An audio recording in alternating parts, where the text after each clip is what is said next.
What's up, everybody, and welcome to Shapes of Gaming, the weekly conversational podcast all about video games that's unedited, unfiltered, and unhinged. I'm one of your hosts, Matt Stenson, Nioh Charge on PSN, and joining me for episode number 40, holy shit, we made it to 40, is the retro gaming encyclopedia, Bob Harriman, Leon Lionheartley on PSN. What's up, dude?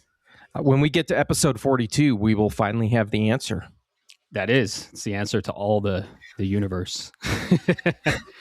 Also joining us, special guest, pretty much part of the crew now, Alex Meese, Goat Lord Sriobix on PSN, and he is on PSN, and that's a very special fact that he is now part of the PlayStation family. What's up, man? Welcome to the podcast. We're going to hear all about your PlayStation experience, your PlayStation 5 experience, should I say. Yeah, dude, it's been a long time coming, and it's so great to be part of it now. Heck yeah. Welcome to the family. Welcome to the family. So yeah, we're here Wednesday night, right before the fucking state of play that we're going to be talking about.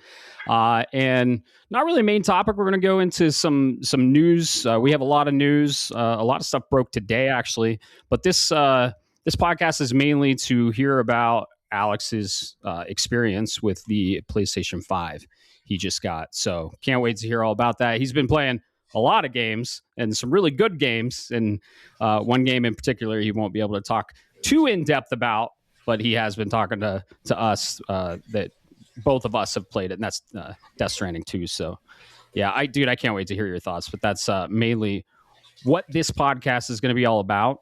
And another thing we're all about is drinking. So, or beer, right? So what are we drinking, fellas? I'm drinking one you gave me there, good sir. Finally found it sitting in the back of the fridge. We're always trading beers, folks. You know, like, hey, I got this one, you got that one. Yeah. They're like Pokemon cards, except exactly not as expensive. Right. But no, I'm drinking from the Goat Patch Brewing, man. Just a very classic red ale. I like it because it doesn't, like, I like craft beer, but then when you get to, like, you know, these weird shit where it's like fire truck red mixed with brown paint kind of shit, and you're like, what kind of name is this beer? Just call it what it is, right? Right. It's 15 IBUs, so not as bitter, and 6.5% ABV. Enunciation's good, and yeah, I'm looking forward to it. Just right about now. Oh, yeah. Crack on the cast. Yeah, that brewery is actually pretty much right down the street, like 10, 15 minutes from us. And one of my favorite breweries. There's also a really good coffee shop over there, and one of the best bread places, like to get fresh baked bread in the Springs. So yeah, really cool thing. And a nacho place called Nacho Matrix. It's like a little, I don't know, center with all the stuff in it. I like going. But yeah, Goat Patch Brewing. Shout out to them. They're awesome. How about you, Alex? What are you drinking? Okay, I swear I didn't coordinate this, but I'm also drinking a red ale. Yeah. It's Dragon's Milk's Crimson Keep. It's a nice, lovely 11% red ale. It's one I always have them in the house. I always enjoy them. They're like a one beer a night type of thing, because more than one, I'm going to start feeling them a little too much. Oh, yeah. Yeah, they're great. They're just really heavy. Yeah. Dragon's Milk has another bourbon barrel aged like stout. And yeah, they have a stout and a blonde. Yeah, that shit's heavy, but that's awesome. And I bet it's smooth and delicious. Mm-hmm. I'm going with my 4-pack or my 12-pack, 4 different beers marathon, you could say, streak. And this is Prairie Artisan Ales. They're from Oklahoma. And this time I'm drinking their Rainbow Sherbet beer. It is sour ale with rainbow sherbet flavors, and it's one of my favorite sours. It's delicious, and it finishes like you would be eating rainbow sherbet. It's incredible. Nice. So a butt stallion beer. Yeah. Yeah. And look at the can. It's literally pink and fucking dude, that can might as well just say rainbow farts on it. That's all I'm saying. Exactly. That's a hell of a beer name right there.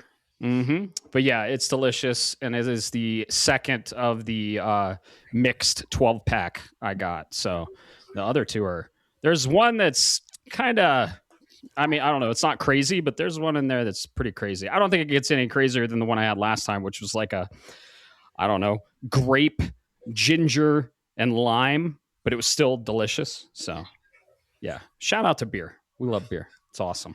Mm-hmm. We also love video games, and that's what we're here to talk about. And yeah, we started this podcast. Keep the conversation going. We have a Discord. You all know this. You're probably part of the Discord if you're hearing this. But if people aren't part of the Discord, Bob, where can they find us? Where can they listen to all the podcasts? All 45 of them we have now. Holy shit. Holy crap, I know, right? And if you look up best video gamer in the world, you'll find where I'm hosted at shapesofgaming.com. You can come join the conversation here. See me totally rock and nail every game that I play on the Twitch channel. There's a landing page there, as well as where you can hear me continue to ramble on in this beautiful voice of mine on all the podcast services of your choice. While you're there, go ahead and, leave us a nice comment, give us the thumbs up, like whatever platform heart emoji thing is. It really helps us grow. But once again, just go to shapesofgaming.com. Awesome. Yep. That's the landing page for everything. We've been streaming a game that we're going to talk all about on this cast on our Twitch, and we have a link to our Twitch there, twitch.tv/shapesofgaming. And boy, I gotta say, it's been getting spicy, and I've been borderline raging with this game, so I'm very excited to talk about it. But yeah, the Discord's cool. We talk video games, we talk all kinds of nerd shit, including life. Which, by the way, I forgot to ask you guys, how's life been? Anything new? Anything crazy? Anything fun? Yeah, actually, no. The reason we have our podcasts our recording sessions were so separated. Got to do some, as you would call it, expanding of the chiral network. But go to a work trip down to San Diego this last week. It was a quick in and out for like 2.5 days. Get some good food, some delicious tacos. I tried a brew house nearby, and I got to tell you, it was good. But there is something about Colorado beer that it hits different, man. It hits different here, doesn't it? It's crazy. Yeah, there's something just special about the beer here, and I think it's the water. So please, if you're listening. Altitude maybe too, but you can't explain it. You just have to experience it. It's crazy. Anyway. Yeah, absolutely. No, you're right. But yeah, other than that, I was doing great up until about 3 hours before we started recording. So apologize to folks if I sound a little loopier than normal. I threw my back out again, so old man syndrome hit. So I had to go find the meds to help relieve the pressure, and it kind of sometimes might not mix a little well with a beer. We'll see how this goes. My back hurts. It hurts from carrying your ass in Nioh. Oh, that's good. That's good. Very well played, sir. How about you, Alex? How's life been? Oh, pretty good, honestly. Decided to take some healthier options in life. I've been walking to work quite a bit recently, walking to and from work. It's a 2.5 mile walk every day to get there, and then to get back to another 2.5 miles. So I'm getting my steps in. It's helping out with my legs quite a bit. As you guys know, I do have issues walking, but it's helping a lot. I've been enjoying this lovely oversized router that I have sitting on my mantle now. Yeah, but we'll get more into that later. I haven't hardly touched my PC. Like I told Bob that I had to turn this thing on by giving it a can of Monster because it took a while to boot up. Actually, it'd been so long. That's funny. But other than that, it's been like taking care of the wife. She's been sick the past couple days, so while I've been home, I've been helping her out with some things around the house, helping take care of her. But it's kind of pretty much it. Like life's been kind of just video games for me and work. Definitely, yeah. Dude, that console has a beautiful design. The PS5 is just it's a beautiful design. We're gonna agree to disagree on that one. Yeah. All right. That is subjective because it is design is an art form, right? So it could be subjective. It is subjective. So yeah. Well, we hope Aurora feels better, and we're glad you're enjoying the PS5 and can't wait to hear about all that. I've got a lot to say. Oh yeah, I can't wait. Honestly, like, dude, we've been influencing and motivating you to get a PS5 for a while, and you finally pulled the trigger. We kind of had like a little celebration. We all went. Caleb was there in spirit, and we went to Best Buy, and we were like with you through the journey. It was awesome. So, yeah. So welcome to the family, for real. Life's been pretty hectic on my end, I guess. A lot of changes, but here and there, I'm navigating them. And one of the highlights, though, Bob, he was like, "Hey, I really want Doki Doki. Where they at?" And we found them, and we found a new brewery in town. And I think they've been there for like a year. They replaced another one of my favorite breweries, Red Swing Brewing. It's downtown Colorado Springs, and it's called Urban Animal. And boy, oh boy, they are really awesome. Like it's very rare when you go to a brewery and you see like many types of beers that you want. And I had a pickle beer for the first time, which was actually good. Like you put cucumber in water to just kind of like give it a little bit of flavor and make it a little more refreshing. Yeah. I mean, a pickle technically is a cucumber, only pickled. And they put like a pickle spear in it. Don't knock it until you try it, folks. All right. I was like, really? A fucking pickle beer? And he's like, I didn't say anything. He poured me a little sampler. If you go to a brewery and they don't give you samples, they're hiding something, and just walk away. All right. Breweries always need to give samples, free samples. Don't take advantage of it though. Do like a max of 3. But he handed me the pickle beer. I tried it and I was like, huh? Oh, okay. And I got a full one. So, man, we had a coconut stout. We had a pickle beer. We had a really good red. There was a good cranberry sour. They had so many options. So shout out to Urban Animal, I believe it's called. Urban Animal Beer Company downtown. Alex, you have to go with us next time. And shout out to the Doki Doki truck, man. Like we got chicken katsu and I got curry fries. Oh, so good. So good. Dude, it's awesome to hear that he's back in business after Metric closed. It's really awesome to hear. He is there permanently from Tuesday through Saturday. Colorado Springs, Colorado. So if you like, I don't know, it's Asian style with a little bit of Indian style because it's like curry fries. I don't even know what you would call it. But Asian fusion. Asian fusion, yeah. There's a food truck down there. And then that brewery, man, awesome. Service was really cool too. We had a really good conversation with the bartender, and he was talking about like the brewing process. And I fucking love that when you get to talk to someone that actually brews the beer. And he's like, "Oh yeah, when we made this, we did this and this." And I'm like drinking. I'm like, that's awesome. You get to see how the beer is actually made. You hear how it's made. It's such a science. And then they had like a list of beers coming out on tap, crazy ones like a peppermint stout they're going to do for St. Patrick's Day. He said it tastes like you're drinking a Thin Mint. And I was like, all right, you son of a bitch, I'm in. So chocolate peppermint stout would be really good. Yeah. Oh yeah. Yeah. We're going to go down. And what was the one we're checking out? I don't know. I think it's next week. There's one I was looking forward to in March. Yeah. And Oh yeah, March. Yeah, it was March. Which one was that? Was it the brown? No, it wasn't the brown. Was it the?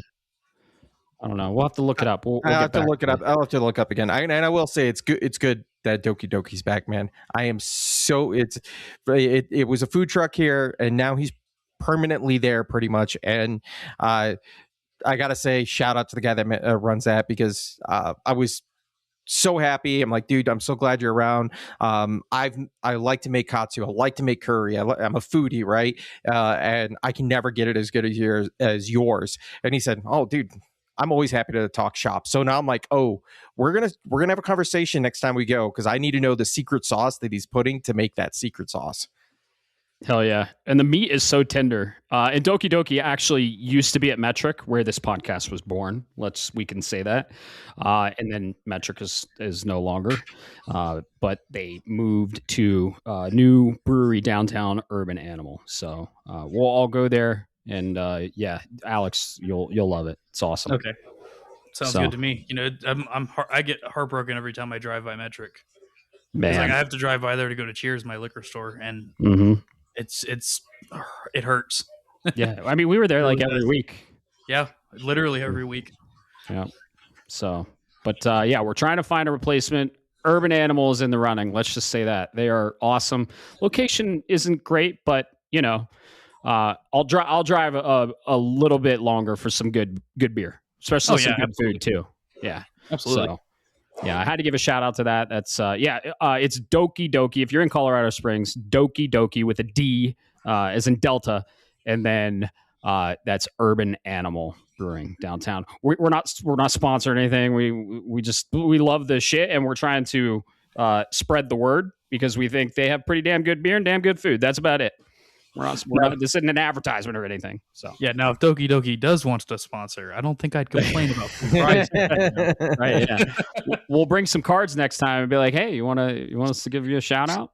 So we got a lot of Springs listeners. So yeah, we do. Yeah. So yeah, life's been good. Beer and video games, dude. We've played so much of Nioh, which we're going to talk about. Other than that, we're still not on video, not yet. I'm still working with Zencastr support.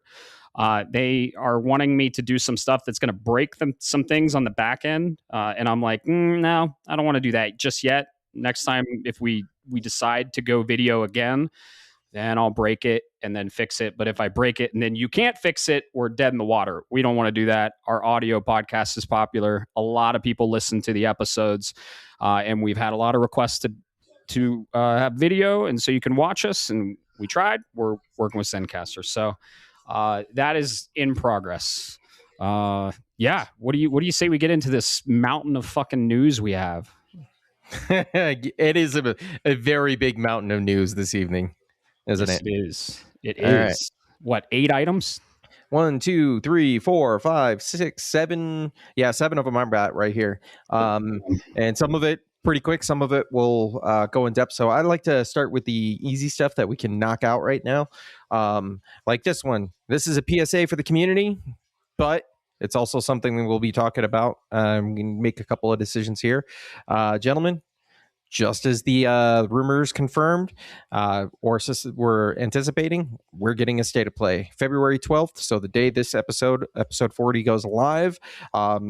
This is going to be coming specifically from the PlayStation blog because they actually, when they do communicate, they communicate on their platform and that's somebody else's. Yes.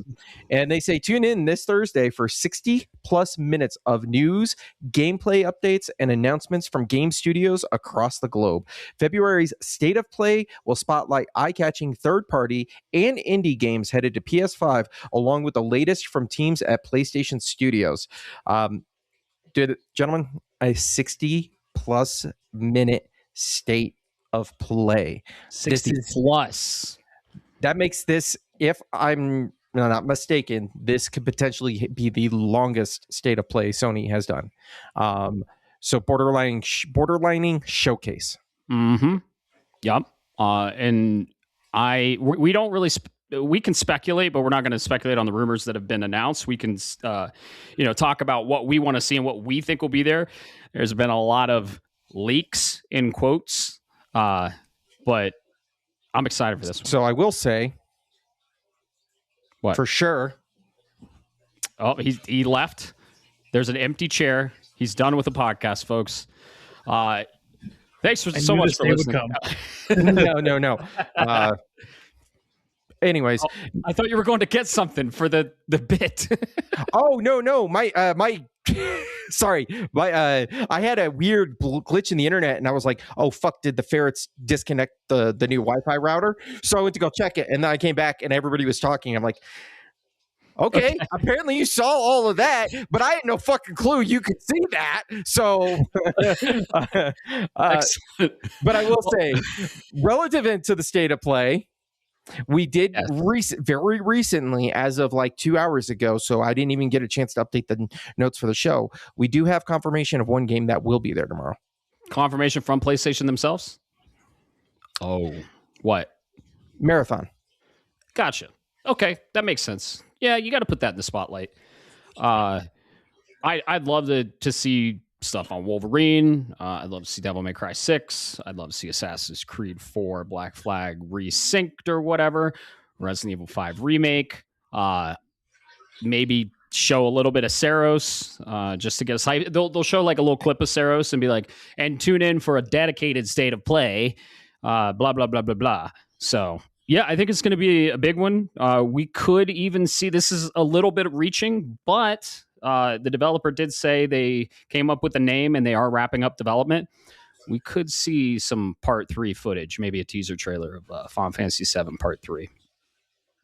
Ooh, actually, no, I think that is a distinct possibility, because if it's not now, I would almost put money on. Actually, I would put money on Summer Game Fest. Yeah, because if you remember, Summer Game Fest actually unveiled the first trailer for Rebirth. So, never know. But it might not be at the state of play, because I don't know if it's coming out PlayStation exclusive this time. I think it's coming out multi-platform. So who knows? A lot of speculation. It's going to be a killer show, hopefully, and we're going to report all on it. So, yeah. Yeah, dude, I wouldn't have said anything if I thought it wasn't the bit. I thought you were going to go grab something for like the state of play. No, that's what we call comedic timing, folks. Yes, exactly. No, I was like, oh shit, it's frozen. Crap, did somebody unplug it? And then I went to go look, and then I heard you guys speak, and then I sit down, and I was like, wait. Right. It dawned on me that you could actually hear me and see me the whole time. So, all right. What's the most crucial part of any joke? Well, if you ask my son, I was going to say, if you ask my son, the real crucial part of any joke is if it's more funny than offensive. That makes it funnier. Oh, that's true. That's true. Yeah. Hey, Matt. What, Alex? Are you excited for the state of play? Yes, I am, actually, because now that you're part of the family, right? Yeah, now I have a box that can play this shit. Exactly. It's actually more relevant, and it's not like the last one where I was with you guys and I was like, "Oh, that'll be really nice when I have a PS5." Mm-hmm. Now I do, so it's just looking forward to what games am I going to have to set aside to play other ones. Very true. Yeah, hopefully we get release dates. Hopefully summer starts filling up. What are you most excited? What would you be your most excited things to see? Top 3. Sea of Sorrow. Yeah, okay. Period, end of story. Okay. I want to see Sea of Sorrow. I know Team Cherry tends to do things with Nintendo, but I want to see Sea of Sorrow. Me too, buddy. If you could give me, I don't know, Final Fantasy 13. Remaster. I've been asking for that for a while. Something about Final Fantasy 8 or 9 would be phenomenal. I think that'd be my top 3, honestly. I want to know what Square has next that isn't a Dragon Quest game. Right. Yeah, we know Flames of Fate is cooking. We just got 7 Reimagined, which I'm going to be talking about on this episode. But yeah, I'd love to see what Square is cooking up. And I mean, if they do announce anything with Part 3, that would be an announcement. But, 13 Remaster is up. 13 Remaster is ready. It's next up. So, yep, yeah. And give Aiden an actual remaster. True. Me top 3. Yeah. Ooh, see, if we're going really wishful and jealous, I hope we see something for 9, Final Fantasy 9. Definitely. It's in the draft. It's in the draft, and I have a special place for Final Fantasy 9. Me too. It's very beloved. It was a very late PS1 game, so it didn't get as much love, especially because it went to that whole from sci-fi and realism to back to the fantasy, back to a callback of the core. So I definitely hope that would be there. Outside of that, man, I'm going to be honest. I'm just excited to have games. I'm curious to see if we get anything from first party. I don't think we necessarily will, outside of what we already know about. Wolverine was confirmed not to be there, so I can tell you that much as well. So the question is then, if we know that, by one dev that could be trolling, so you never know. Yeah, I'll take that one. I've got a feeling. But Yeah, first party would be what I'm curious about. Like, How about that? The God of War spinoff Metroidvania. You have my interest, but I'm not entirely sure. And we can tie this into other news Sure. that we'll talk about later. But this is an example of I need to see it, and I need to be sold on it, because if you sold that to me as a board member without any visuals, I'm going to tell you, get the fuck out of here, and you're not getting funding. So I'm just you like Prince of Persia. Prince of Persia was pretty much what they're going for, I think. But who knows, right? Yeah. Who knows? So, yeah, I mean, we'll see. Don't get your hopes up too much. Usually, if you're anticipating all these titles, sometimes you'll get disappointed. So just be cautiously optimistic and reasonable. I get my hopes up, but I'm never disappointed. I'm not like, oh, nothing was there. I'm happy with usually what they give us. But it sounds like this is a very long state of play, and it's going to be a banger, I think. So we'll see. And maybe you've already seen it and you're like, oh, God, that sucked. Or holy shit, they were right. Who knows? We'll see. So today, you'll see. Well, by the time this goes live, I would assume so, right? Yep. But yeah. All right. Well, there it is. There's the state of play. Let's see. Next thing we got for you folks out there. This is another PSA. I thought it'd be a little fun. I was going to put it into what I'm playing, but I've got only like 3 sentences I can really say. Pragmata got a demo release. So that is live. Go ahead and go check that out, because that game is imminent near the end of April, 24th. So we're right around that time frame where we'll expect to see it go gold if it hasn't already. So definitely go check that out. Either of you gentlemen play the demo? I have not yet. It's sitting on my home screen. I can't wait to play it. I heard it's really short. I'm super excited for Pragmata. I've been super excited for the demo. Something else has my attention, though. Totally get it. I can tell you this much: if you are waiting for, and you've got like an hour, let's just leave it like that. I don't want to tell you exactly, but I'll give you that range and say if you got an hour, go ahead and check it out. Yeah. It is, and it runs beautifully on the That's what I like to hear. If you put it in the performance mode, I didn't switch over to I didn't switch over to fidelity. I wasn't curious enough, but I might. It runs 60. It was locked. It was looking gorgeous. It feels great to play. I have no clue what's going on, because it's one of those demos that doesn't, where you won't transfer over your data. Let's leave it like that, right? Yeah. And this game, if I could sum it up in one sentence, this is the most late 90s, early 2000s Capcom style game that I can think of.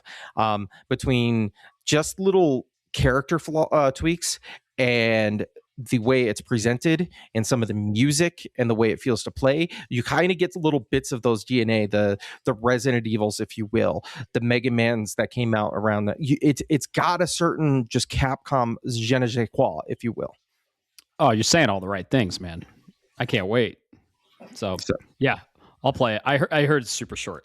But yeah, it's just, man, I should just knock it out real quick. But I'm very excited for this game ever since it got announced. So I'm glad they have a demo. I'm glad people can experience it, see if they like it.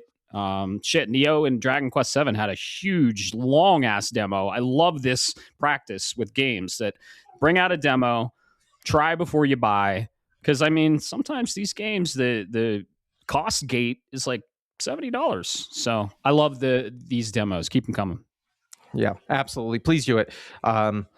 You sell me on your game. That's all I ask. Just like I've said with Beast of Reincarnation. And so, speaking of which, just kidding. Let's go ahead and jump into last week's news that would have broke normally, but because we had to record early, Sure. You and I were there in the Shapes channel. We had a little watch party. Nintendo Direct, partner Direct, not direct from Nintendo. Talking about all of their third-party games. It is quite extensive. There's a lot of stuff that wasn't that was already announced and we knew. Some stuff that's kind of middle of the ground filler. I'm not trying to be mean. And then some newer excitement news. I I watched it. You watched it. Matt, I think I know the answer to this, but what was your takeaway from this direct? Yeah, I mean, so the Turok Origins release window was very surprising and exciting for many reasons. And then the Tales of Elliot, the Millennium Tale, The Adventures of Elliot, the Millennium Tales. Man, that's a mouthful right there. Is very exciting. It got a release date, so that was cool, and it was cool to see more of the game. Happy we are getting that June 18th, 2026. Those were my main takeaways of the show, though. So a lot of it wasn't really for me, and not a lot of new announcements, just kind of third party. Here you go. Here's some more info on a game you already know about. The Hollow Knight Nintendo Switch 2 edition, I was excited for because it has a PS5 edition too. So that's exciting. Will I get back to that game? Probably not. It's very tough and just a new trophy list. And then Orbitals was cool to see. Very haze light encoded game. So those were my few takeaways of the show. How about you?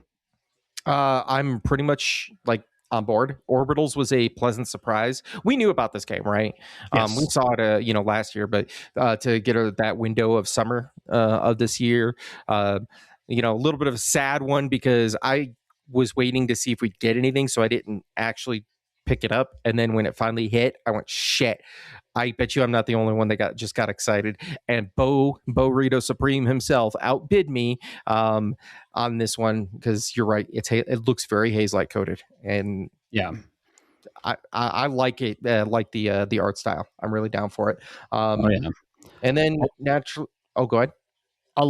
So they're doing exactly what I predicted they would do with the Switch 2. They are releasing a lot of games that we've already got on the PS5 and even PS4. Fallout 4, Final Fantasy Rebirth. What else? There was Elder Scrolls Oblivion Remastered, Indiana Jones and the Great Circle. A lot of games that they're already on the consoles. They're bringing back. They're slapping like specific edition and reselling it. So that's cool that if you are a Switch 2 only owner and you haven't played these games, but for the people that played these games fucking 5 years ago, some of them 10 years ago, it wasn't an exciting showcase in any means, but that's just my opinion. So I don't know. I guess from, like you said, I played most of these, but to see these games going out there and getting more money, kind of like, if I was a Nintendo fan, dude, I'd be stoked. Like Tales of Arise, like they're getting I hate to say it, but Nintendo is getting what we are getting from Microsoft right now, at least up until PlayStation was getting from Xbox for a while, where we were getting the complete editions or whatever, or PC was getting from Sony with the complete editions of their games. Nintendo gets that now. Yeah, but they get a lesser, technologically less version of the game. Yeah, PS5 is getting like more polished, more patched. Usually it runs better when they come out on Xbox, but then like the Switch 2 is getting a lesser port of the game, but same concept. But it's not the best place to play them. No, it's not at all, and that's the big concern that I had with the whole direct. Honestly, like I can speak on like Oblivion Remastered, especially that. It's probably not going to run great on Switch, if we're being completely honest. Mm-mm. It doesn't really run that great on console and PC either, if we're being that honest. So, and you have a spoiler cast on that. You and Bob did a spoiler cast that you can listen to.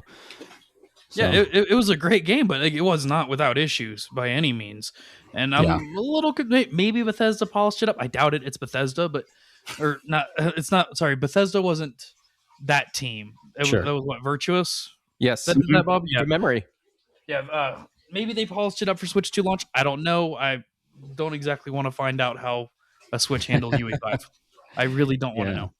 Yeah. And have you guys heard of this Hairgate? I had noticed immediately. I noticed immediately on I know what you're talking about. the Switch versions, the hair. So hair is a very fine detail in a video game, and it's very hard to render. It takes a lot of graphical power to render, right? Just like particles, smoke, hair is a very high cost asset to render graphically. So you have a cost of resources when you render things graphically, and Switch just can't do it. And the hair looks terrible. It looks terrible in Pragmata. It looks pretty bad in Rebirth. And people were like, why does the hair look so bad? I mean, there's technical reason for it. The Switch 2 just can't hit those technical benchmarks.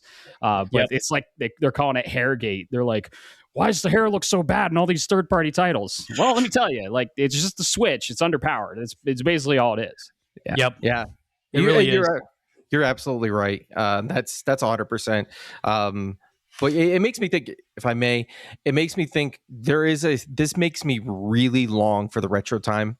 Not because of, like, objectively, the games were not as good from a technical standpoint, but developers fought things in very creative ways and you never realized it. Like Turok, the original Turok was all cloudy and it looked like a Silent Hill game, and it's just because of the draw distance couldn't be rendered on the 64. You look at the team that took all of RE2 and put it from a 600 megabyte disk into a 6 megabyte or 16 megabyte cartridge, and it ran well. Like, I would love to see I long for those days, that creative days, because now they're just like, oh, throw fucking more memory on it. Who cares if Call of Duty's a 1.5 terabyte install? Fuck them. Right. Yeah, you're right. Final Fantasy VII Rebirth NES edition needs to come out. Hey, maybe SNES, SNES. There are demakes, and they do thrive. Remember that. They do. Yes, they do. Yep. Bloodborne has a demake, which is looks fucking awesome. I want that. Yeah. Wait, isn't that just Legacy of Kain, Blood Omen? Oh, dang. If you know, you know, folks. But yeah, there it is. Switch 2 giving us a lot, and not really much because it's a partner direct, though. Right. Overall, it's a focus on third party. That's not the reason I bought my Switch. The reason I bought my Switch is for all the first party games coming out. All one of them. All the first party Switch 2 exclusive games coming out. That's what I really want to see, and that's what I'm excited for. The inevitable Nintendo Direct where they tell us why we bought the fucking Switch 2. Yeah, and I will say, as a final closing thought, you're right. The one thing that, and you might have mentioned this earlier when I had my internet hiccup, is the Rebirth showing up. That's a huge tell. Yes. Because it's in the Rebirth is going to use the same engine as the Part 3, and if they successfully do it, and it doesn't look like a Kingdom Come Deliverance on Switch 1, there's an that's our canary in the coal mine that this son of a bitch Part 3 is going multi-plat. Right. Yeah. Part 3 is going to use the same engine as Rebirth did. Here's my question. If it's multi-platform release, is the Switch 2 power going to hinder the other versions? Because I mean, what I'm hoping for is a Final Fantasy 15 situation where the car takes off and you see everything, and then you can land pretty much anywhere you want, or have landing spots with the high wind. If that happens and you can take off in the high wind and that music plays, I'm going to bawl my eyes out. I don't blame you, to be honest. Because, I mean, every time I take off in a plane, I play the High Wind Takes to the Skies track, and it's a beautiful track. It's a gorgeous track. And we got a tease. Got a little tease of the high wind. No spoilers, because, I mean, if you're playing Rebirth just now on the Switch 2, what are you doing? Go play it on the PS5. But got a little tease of the high wind. It's coming. And if they can pull that off, that's going to be impressive. Because there were also, I mean, in the original, you could go back and visit everywhere you visited, except some places for many reasons. But I wonder if they're going to do that, because they kind of hinted in the Gold Saucer too. I'm just saying.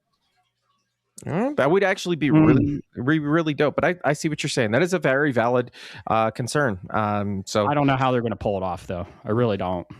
Well, have faith, because Square Enix is really on a streak right now. So have faith. Yep. All right. If you haven't played Rebirth, go play Rebirth. If you haven't finished Rebirth, go finish Rebirth. Yeah, No. and if you have a Switch 2 and you haven't played it, it's coming. So Yes, exactly. What were you gonna say, Alex? So you don't have to finish Rebirth. Don't no. Shh. and on that note, folks, once again, I don't do transitional material. I thought you knew this by now. This next one, we can go ahead and take a little bit of time, or rather, should I say, I can't imagine. I don't know if you heard this one there, Alex, but this one came from the PlayStation blog. Gotta love it. I could see the look in Matt's eyes. That is, according to Horizon, announcing Horizon Hunters Gathering, Guerrilla's new co-op action adventure game. Today marks a monumental step for Guerrilla as a studio as we announce our new chapter in the Horizon universe. Notice that universe line, Horizon Hunters Gathering. This is with the very first ideas that shaped the world of Horizon. We dream players hunting machines together. We started with a small group of guerrillas, including myself back in the days as design director. And this is coming from an interview over there. Sorry, I scrolled up too much on you on that one. And began exploring what we could look like. Drawing our experience from the Killzone multiplayer titles and the momentum of Horizon Zero Dawn, we set out to bring cooperative action into the Horizon franchise. Horizon Hunters Gathering is a cooperative action game that lets up to 3 players team as heroic hunters to protect a world under threat from deadly machines. Combat is tactical, reactive, and deeply skill-based, building on the tactical precision of the Horizon games while embracing the dynamics of team play. So there's more there if you guys want to go check it out. I'm assuming you both watched the trailer for this? Yep. Yes. Okay. Yes. All right. Well, as the newest, what do you think? As the newest member of the PlayStation family and somebody that's probably going to end up doing Horizon, I got to get the initial thoughts from Alex. Go ahead. Riot calls. They want their fucking League characters back. League of the art style reminded me of League for sure. Oh yeah, because I was watching it. As I was watching it, I was like, "What in the fucking 2XKO is this shit?" Mm-hmm. Okay, I'm looking at this. I see Trundle as a character. I see gender bent Ash. I see somebody that's definitely Aurelia. I'm like, come up with some interesting character designs, please. Mm-hmm. These have already existed for over a decade, and also too, you're making this a Horizon in-universe game, and it has the graphics of almost said World of Warcraft. That's Fortnite. Wow. Yeah, Fortnite. There we go. Yeah, it's what the hell. Yeah. So, as a huge connoisseur of Horizon, played both of them, platinum both of them, Horizon Zero Dawn and Horizon Forbidden West. I didn't play Call of the Mountain because I don't have a PSVR 2. Never did. Man, I don't like this. It's not for me. And I don't want the game not to exist. I want the game to exist on its own and drop Horizon. Same with Steel Frontiers. Stop whoring out the Horizon IP for a cash grab. Keep your vision stable and consistent with a single player, narrative driven, photorealistic, grand game, right? So, I mean, The Last of Us attempted this. I would say they failed because they canceled the project. God of War attempted this. They canceled that project. These IPs don't need spinoffs like this. These IPs don't need to be hoarded out like Mario is on Nintendo. Okay, you have a single player, narrative driven, very core technological experience, and it's quality over quantity. Okay, next thing you know, we're gonna get fucking Uncharted Kart or fucking Infamous Baseball or some shit like this, or Infamous Party, like a Mario Party. I don't know, man. I just don't like to see them going down this route. I'm not mad that the game exists. I'm mad that they're using the Horizon IP on it. Same with Steel Frontiers. Just make and if you look at the graphic design of the key art on it, Hunter's Gathering is huge, and then Horizon is a wee little right up at the top because they know this isn't Horizon. We're just using the name to sell this game. That's it. And it's probably going to be free to play. We don't know yet, but it's probably going to be free to play. At the least, it's going to be a $40 game, just like Helldivers or Concord was. And, you know, we have something in the news tonight that when you bring out these types of games, they're not doing too hot, you know, and PlayStation has encountered this with Concord. So I'd really hate to see this game be mid and have the Horizon name on it, right? So that's the only problem I have. I'm not into the genre. That's just a personal thing, in my personal opinion. And I don't want it to fail because people lose their jobs and shit. But if it does fail, I want them to learn their lesson, just like I said with Highguard. And they really just drop the Horizon name. Don't, man, it looks like fucking Fortnite, League of Legends. It's a roguelike. It doesn't even make sense to the lore because in Horizon, people like humans are kind of afraid of the machines and they worship them. And it's only the elite force that goes out and they're a little more tactical than having a huge fucking mechanical hammer. I don't know. Not into it, man. And I don't like seeing any of my beloved first party single player IPs go this route. So, yeah. So unfortunately, actually taking a second look at this, I think I can kind of guess as to what's going to happen with this. I feel like we're going to have a gacha game scenario on our hands because like we're going to have these champions. And I feel like if the game is free to play, we're going to have crates or pulls or some type of mechanic like that to get more characters. I hope not, but that'll make it worse. And the another bad part about this is they're pulling resources from the main Horizon team that's making Horizon 3, the game we're really excited about, to do this. So it's just kind of a waste of time and assets. And hey, man, people that are excited for this game, awesome, cool. Like I said, I don't want the game not to exist. I just don't want it to have the Horizon name. That's it. Because it dilutes the fucking brand. It dilutes the IP, is what it does. So. Sorry, gents. Thoughts? So let me put it this way. I empathize 1,000%. And I am not necessarily going to play this because I'm not the audience for it. But I do have a couple of things for it, and I think I can defend this objectively, and take my like, I want to rage, but I think I can defend this. First off, by the way, that was beautiful, Alex, because I saw a lot of League of Legends characters, so thank you for stealing that thought. But you got to look at it this way. So Sony needs if you want to continue to get your Horizons and you want to get your big stuff, somebody's got to prop up and foot the bill, and create new IP. Trust me, hear me out. Let me get through this, okay? Live service is the way to go. The last bit of live service, and we don't know how Marathon's going to do, but and that's technically the name isn't even original, right? Every live service outside of Helldivers that they've done has been original IP, and it's been bungled. So they're very gun shy over there, for one. So what has to happen is somebody has to drop on the sword. And it's Horizon.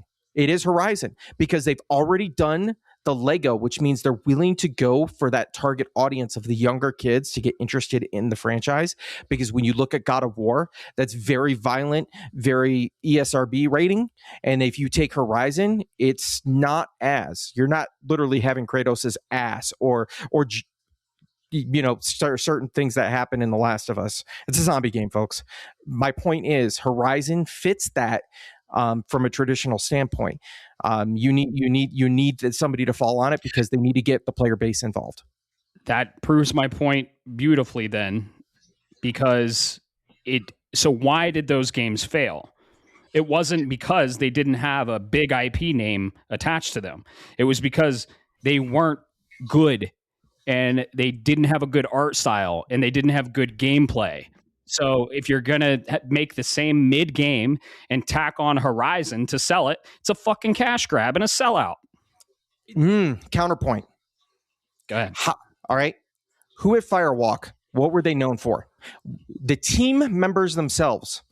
This is coming from somebody that's been at Guerrilla for a long time. So it's not just, hey, Joe Schmo made you made you this cool little piece of painting, So we're not talking just some random person drew an art piece. We're talking about people that have been doing this. They have a name attached to them. If this was a Kojima game, would you still have the same attitude? Yeah, because it's a single player narrative driven team making this type of game. They're not made for this. You say that, but I also want to point out that some of the biggest games in the entire world that have spin-offs a la Mario Kart and Smash Brothers started because somebody was doing single player stuff and they had an idea and they sold that idea, and then all of a sudden it was believed upon. That's happened for the last 40 years. They made a new IP out of it, like Apex Legends from Titanfall, new IP. And who says this couldn't be a continuation of the Horizon series and carrying the name? You can have both, is what I'm saying. Mario Kart wouldn't exist without Mario. Mario RPG wouldn't exist without Mario. You get these spin-offs. Crash Team Racing wouldn't exist without Crash. So it happens, and then they become successful, and then and then they can both exist at the same time. You're proving my point, because I was like, I don't want to hoard out like Mario is. No, I didn't hear you say Mario, but Crash Team Racing is another example of that. Okay, it does happen, but and more importantly, I think there is something here. There is a legitimately to it, because because let's be honest, somebody at the team sold this. This came from somebody that was there. That wasn't a executive head who said, hey, it's a good idea. Let's buy Bungie. Let's buy Firehawk. Let's do this. It's not a top-down perspective. This came from the bottom up, so that this isn't this isn't somebody going, oh, they look passionate. This is somebody who's passionate. It's coming from within, and those are the successful projects. Here's the thing. They're hesitant, and for many reasons. You know why? I think this is the first time I've ever gotten a survey in my email saying, hey, did you like this? Did you like what you saw? And I gave my feedback. I won't tell you my specific feedback, but I think you can discern what I said on the feedback. It was very forward and productive, hopefully. But they are cautious, and I don't know if they believe in this as much as they should. And I feel like I don't know. This has high guard stink on it. I'm just saying. All right. So I'll respectfully, if you think this has high guard stink, you're way off based on the live service and what can catch and what doesn't catch. I'm not too ingrained in the live service, but I guess time will tell. High guard, I looked at it and I was like, I looked at it and I was like, that catches a 12-year-old's attention. That catches a 16-year-old's attention. And I guarantee you, they see they can play this with their friends. They're going to freak. And if it's a live service game, you need it to run well. And cartoony doesn't have as high demand as the Decima engine. So to use that in a multiplayer for 3 different instances to give you live updates on the maps, that is why the art style is like this. I almost guarantee you from a technical standpoint. Yeah, and like I was saying, it's a shortcut art style because you don't have to, it's not technically demanding, and it's a little bit lazy. No, it's not. It's just an art style. And it's not a bad art style. It's just not an art style you like. I don't like fucking country music, but that doesn't mean I think country music is shit and lazy. I didn't say shit. I said lazy. Yeah, same point. I don't think it's lazy. It's just not for me. Yeah. So I think I think they have something here, and I really am hoping for them. And if it doesn't, well, then you know what? They're going to learn their loss, and at least we can move on. But Sony has to keep trying, and all they're doing is changing the tactics of how they get there. This sucks, but it is a necessary evil for success and long-term health. And people lose their jobs. Case in point. Segue. Yeah. If you want to do that one next, we can.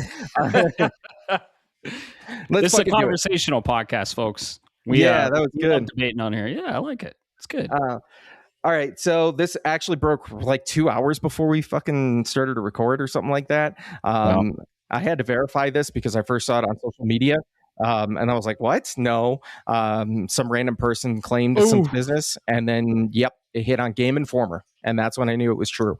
The developers of Highguard, Wildlight Studio, has concluded to start doing layoffs. excuse me. In the latest update, yep. Wildlight's statement reads as follows: Today, we made an incredibly difficult decision to part ways with a number of our team members while keeping a core group of developers to continue innovating and supporting the game. We're proud of the team, talent, and product we've created together. We're also grateful for players who gave the game a shot and for those who continue to be part of our community. This is coming because I'm pretty sure the reason they got ahead of this is it was originally posted by a former high-level designer over. I'm not going to throw his name out there, but he was on LinkedIn, and he said, "Unfortunately, with the most of the team at Wildlight, I was laid off today." End quote. And that's where this whole wildfire, if you will, started. All right, Matt. There's your segue. Sure. Pass the buck back to you. Thank you. He said most of the team, which is very concerning, right? I'm shocked. First of all, anytime anyone loses their job is devastating, and we don't make light of that. We don't joke about that at all. And it's I just hate this part, right? Artists and people that really have a passion for the medium lose their actual jobs. And some of these people, they move to the cities to work on these projects, and they start a life. Maybe they meet a person there or something. I don't know, but it's just so disruptive to the human factor, right? And that's what I hate. These big publishers and suits are like, oh yeah, Apex Legends, Fortnite, these games are doing good. Make one of those. And it's just, and then it gets unveiled at the Game Awards, and Keighley decides to put it at the end of his show. And these decisions have really dire ramifications and consequences because real people with real lives lose their fucking jobs. And this sucks, but shocker, right? I said this game would you probably fail, and I don't even think it's going to make it 60 days. Current Steam player count right now is 3,000 people, so it's not doing good, and I think it got rated very poorly. I didn't play it. I can't speak to it. Both of you did. You can. I heard it's not great, and it's just, I feel like it was another cash grab, and they were trying to chase a genre that makes a shitload of money. And then they were like, and then they're not even supporting it. Cause I mean, one of these people one of the devs that got laid off said, yeah, I was supposed to like work on content that we were releasing, and they canceled it. So I think this game is getting canned, and it's so soon. It's like 1 month after. And people are losing their jobs over it. So people are trying to catch lightning in a bottle with these live service games. But the one thing I don't fucking understand that these suits and these publishers and even these devs don't fully comprehend is people have a fucking time currency. And if a developer makes a game that doesn't end and is infinite and hooks people, they're probably not going to get off the game, especially if they've invested money and time in it. They're probably going to stick with that game. And the Fortnites, the Apex Legends, what other ones? The Genshin Impacts, they have caught the lightning in a bottle, and you're not going to invade that space because it's already done. A time currency is set, and people that are into those types of games are kind of dedicated and passionate and loyal to what they're already playing. So, I mean, Arc Raiders made an impact. They really did. It's because they had a fucking good game. So they had a great game. You can't release a good game in this market and in this genre. It has to be a great game. So I'm concerned for Marathon. I hope they have a great game, and I hope they can break into this as well. But I saw this coming from the moment I saw it announced at Game Awards. I rolled my eyes. I put my face in my hand and said, "What the fuck?" And I said, "Yeah, this game's gonna fail." So, I have a track record of being fucking right. So, whatever. And I'm not happy that I'm right because people lost their jobs. Yeah, it's really unfortunate because like I've said in the last cast that I was in, I played the game on PC. I think a big reason why, especially the Steam player count so low, it does have a really bad PC port. And then I played it on PS5, and on PS5, it's actually a solid game. I'm not going to say it's great. It's not something I'm going to come back to all the time. Like I'll here and there play a match, and then I'll go on and do something else because I have far more enjoyable free games that I already own. Like, and you're not wrong when you say that things like Genshin and like the Genshins of the world, Honkai's, Arc Raiders, like Destiny 2 did it. Like all of these games were able to grab their audiences. This one doesn't really have that. You gave us a game that everybody that's played it has played in a different form in the past a million times over, and there's nothing special about it. You have 3v3 PvP, 5v5 PvP. Cool. Yeah. What's different about it than any COD game having search and destroy in it? Anybody that plays Counter-Strike, they're just going to keep playing Counter-Strike. They're not going to come over to this game. Anybody that's playing Valorant's free on PS5. They're not going to turn around and move over to play High Guard. And it's unfortunate because at the core, there is a game here. There's a phenomenal idea. It was just executed so poorly that it can't keep people. Yeah.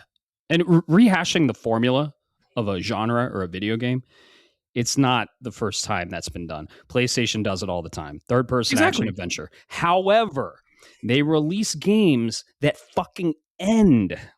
So you play the game, you finish it, you go to the next game. When you release a game that's infinite, you're not going to get off of it. How many hours did you put in Destiny 2? 3,000. It ended. For me, it still hasn't ended. Yeah, that's what I'm saying. It still hasn't ended. I know, yeah, but me with World of Warcraft, same thing. Like it, but with this one, like there's we have the problem of like where Destiny has a story, where Arc Raiders kind of has a story. Genshin definitely has a story. Zenless Zone Zero, another one. It's a more recent one that's been getting people's attention. It's also by the same people that did Genshin. Like these games all have stories. High Guard does not. Oh, that's bad. It's trying to be Valorant. It's trying to be a Counter-Strike, but it doesn't have the foundation to have that. Dang. Yeah. It doesn't have a story. Two things. One, this was a bad mashup of two people making decisions. Unfortunately, this is a good example of where decision makers should 100% be held accountable, because who was ever in charge of getting this game out there and getting people hyped for it, one, definitely should have not think they could just shadow drop this game in this market.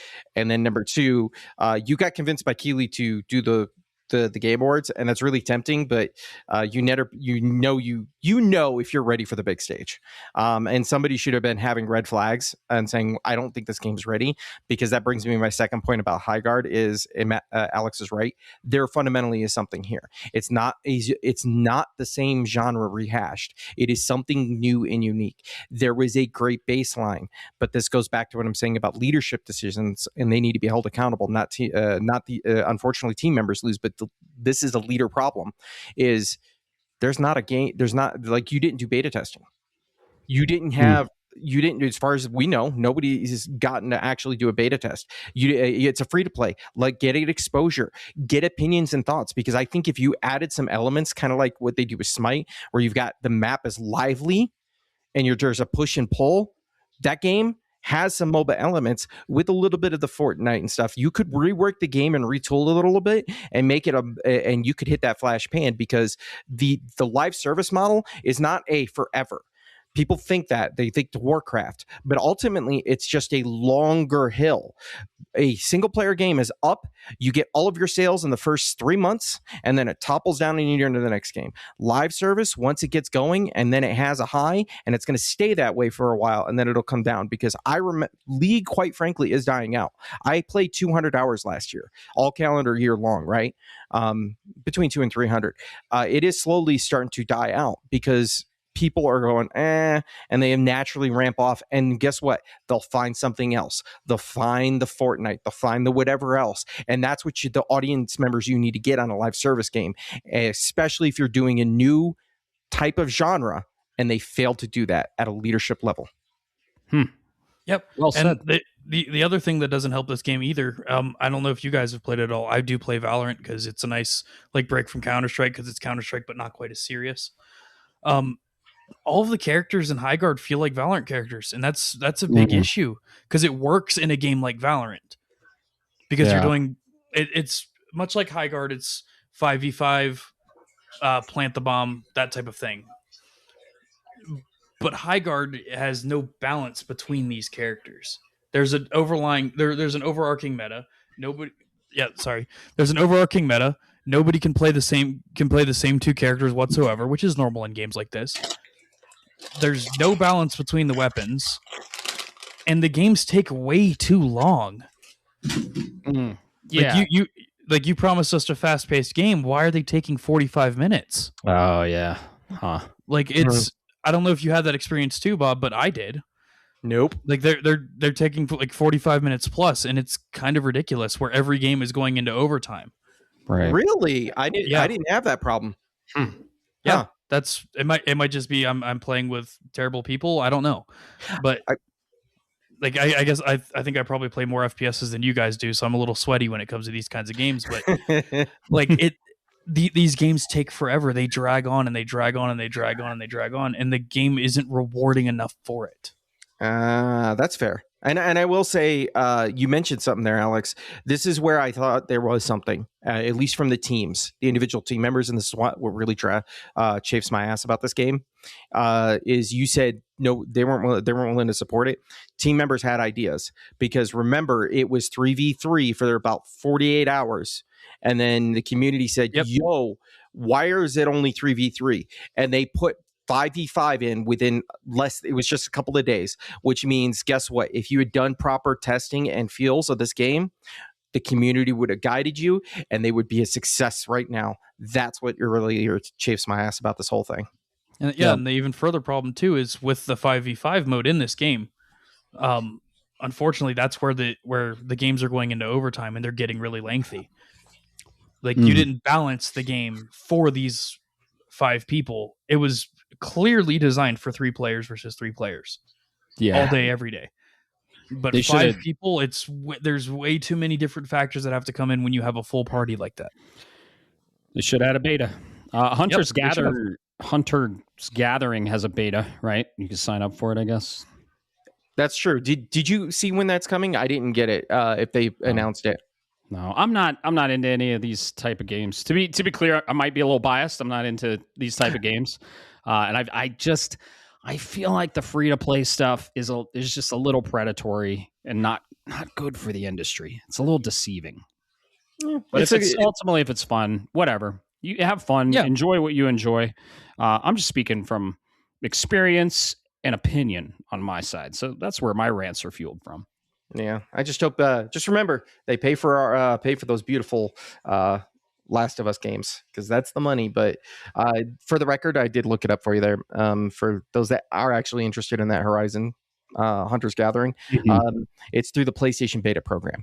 So you have to be part of that program to be to be selected. So it's not going to be. I am. Oh, hey, get selected for me. I'll use your account. I'll play it. Okay. I'd play it. I'd absolutely test it. I mean, I want to see how it plays. It's in the Horizon universe, which I absolutely fucking adore, right? Just not at all interested. If I get a code, I'll send it your way for sure. And then you can stream it. Maybe because sometimes they don't let you stream. Yeah, that might be another one. But yeah, let me know, man. Anything else for that? Because if not, we got a couple other small items still. No, it's just a bummer. I saw it coming. I just, as soon as I saw Highguard, I was like, yeah, dude. And then, don't put this at the end of your shows, Keeley. Don't do it. Mega Man Dual Override should have been at the end of that fucking show. Everyone would have lost their shit, and Highguard probably would have been a little bit more successful, just a little bit. Yeah, you're absolutely right on that one. Yeah, it was set up for failure. All right. Well, this next one, I don't know. You probably saw this, Alex. I'm assuming so. This is coming from over Yep. at Eurogamer. As we reported a couple of weeks back, Remedy's was going through leadership changes and had an interim CEO, but they have now declared their new full-time CEO. His name is Jean-Charles Godechron. He is a former EA executive and senior vice president of fantasy sports betting platform Sleeper. He will be taking over as of March. So right away, pretty much, and will be leading as they go ahead and try to expand this. He says, "I'm excited and honored to join Remedy at a pivotal time. The studio has a unique creative identity and strong pipeline. My commitment is to the project that what makes it special, deliver exceptional games, and scale Remedy in a way that builds lasting value." And then he continues on from there. I know, Matt, this one probably stings for you a little, I'm willing to bet. I'm just curious where your thoughts are, because for those that might know, I'll give you the background on this guy. He was at EA for many, many years. We're talking like 22 years, I believe, because I looked him up into LinkedIn. What was his title there? So I got you on that one. Yeah, my thoughts on this. First of all, Remedy, very famous for Alan Wake, Control, Max Payne, Control, Resident this year. One of my favorite developers. And yeah, I think the decisions recently made, which in the same vein of what we were talking about, they brought out a fucking arena shooter. Was it free to play? FBC Firebreak? Yes, it was. Yeah. A developer going and doing this kind of stuff failed flat on its face, and now people lost their jobs, and they're putting a new CEO in there because the last CEO made a terrible decision for the brand, because Remedy is known for single player, narrative driven IP. So it's just So FBC Firebreak is another great fucking example of like devs they shouldn't be doing this. Anyway, to answer your question, sure. He eventually landed, and I had to go look at my notes because I had this, as the VP and group general manager of EA's East Asia studio. So okay, he was not working with the core team members here in America that were making some of the other blunders. I'd have to go digging more into that history. And then the other half of that that you was in there is he founded. Have you ever heard of this Sleeper app, by the way, for context? No, it's. I had to even Google it. I'm like, I've never even heard of this. Like, you're not a successful sports betting platform if you're not getting TV commercials at this point. Wait, hold on. He was in charge of a sports betting platform? It's not just a sports betting platform. So go look into this, because I know that what you just said. This is why it's not on the TV, because it's not necessarily there. That's not its primary function. It also does, our fantasy critic.games? Yes.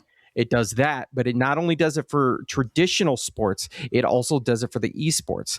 And there's other things that are in there that are feeding in. It's more than just a bet sporting. It's a multi-platform sports app. And this is what I actually like about it, is it integrates esports and recognizes them within the community, so you can get it out there for the general zeitgeist. Okay. Cool. Well, I'm cautiously optimistic.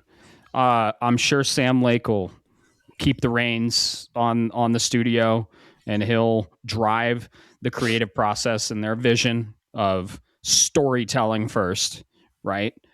But man, the moment I see a loot box or microtransactions, or like they started going down that route, the free to play with FBC Firebreak, another game I rolled my eyes at. I'm a huge Remedy fan. I love Remedy. I love everything they do. And I was like, why are you doing this? This isn't your DNA. This isn't who you are. Yeah. And maybe that kind of bleeds into the why I have a disdain for the Horizon stuff, because I've seen it done before by beloved developers and developers. I love their games, and they go down this route and they fail, and it kind of stains the IP. Technically, FBC Firebreak was in the Control universe, but it was a new IP technically. So I guess it wasn't a new IP. They named it, but they didn't put Control in the name, right? They didn't say Control FBC Firebreak. It was called FBC Firebreak, if I'm not mistaken, right? Yes, they did call it that.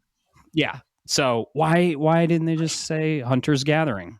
Oh, from the Horizon universe. That's fine. But so when it falls flat on its face, it's not linked with Horizon. But yeah, man, cautiously optimistic. I really hope like maybe he was part of the EA original stuff that EA did. EA's done some great stuff, right? So I'm being hopeful here. But I'm gonna say it. I'm not. It doesn't look great. So you're right.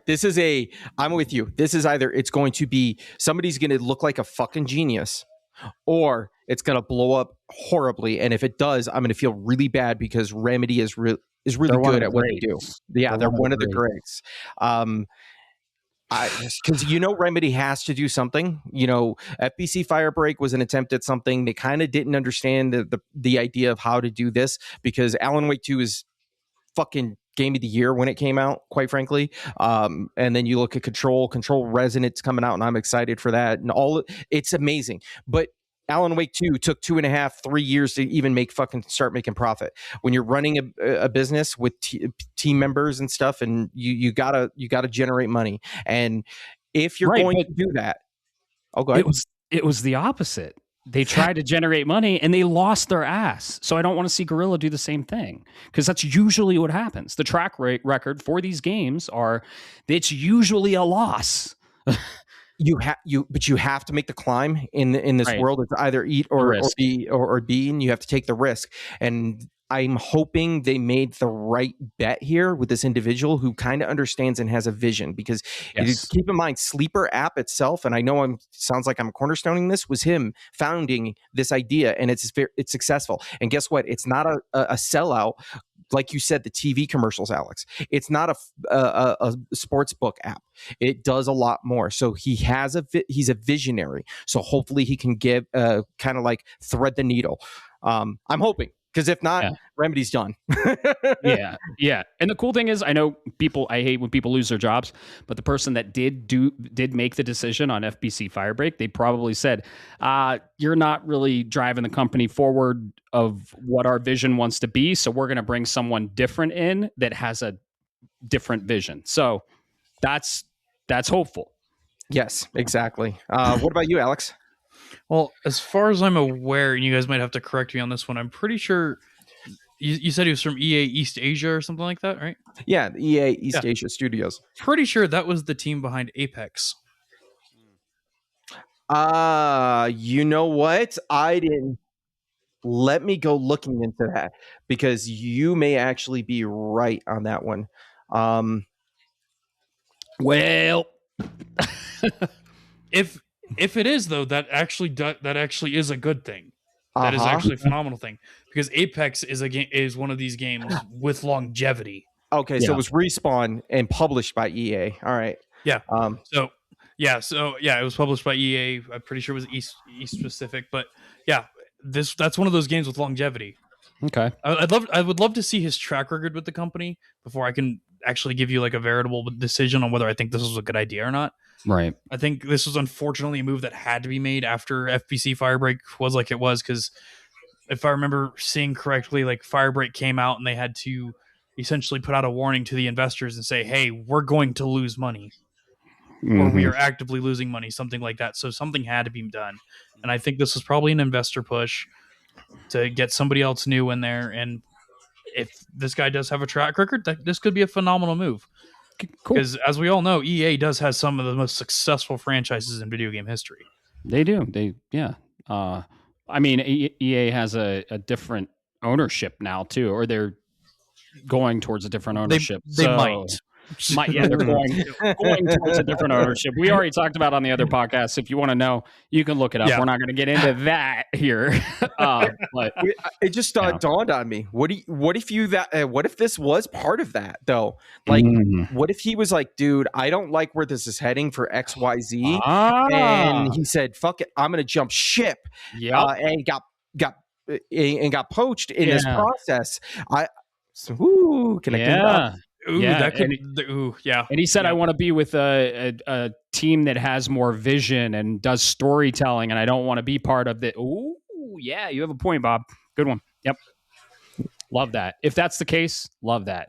And he could have seen the issues with FBC Firebreak and said, if that's what you wanted to do, I can help you make it successful. If that's what you wanted. Yeah. But yeah, just make a successful free to play so you can make money and make, Alan Wake 3 and Control 3. A successful free to play game is passive income. Like right.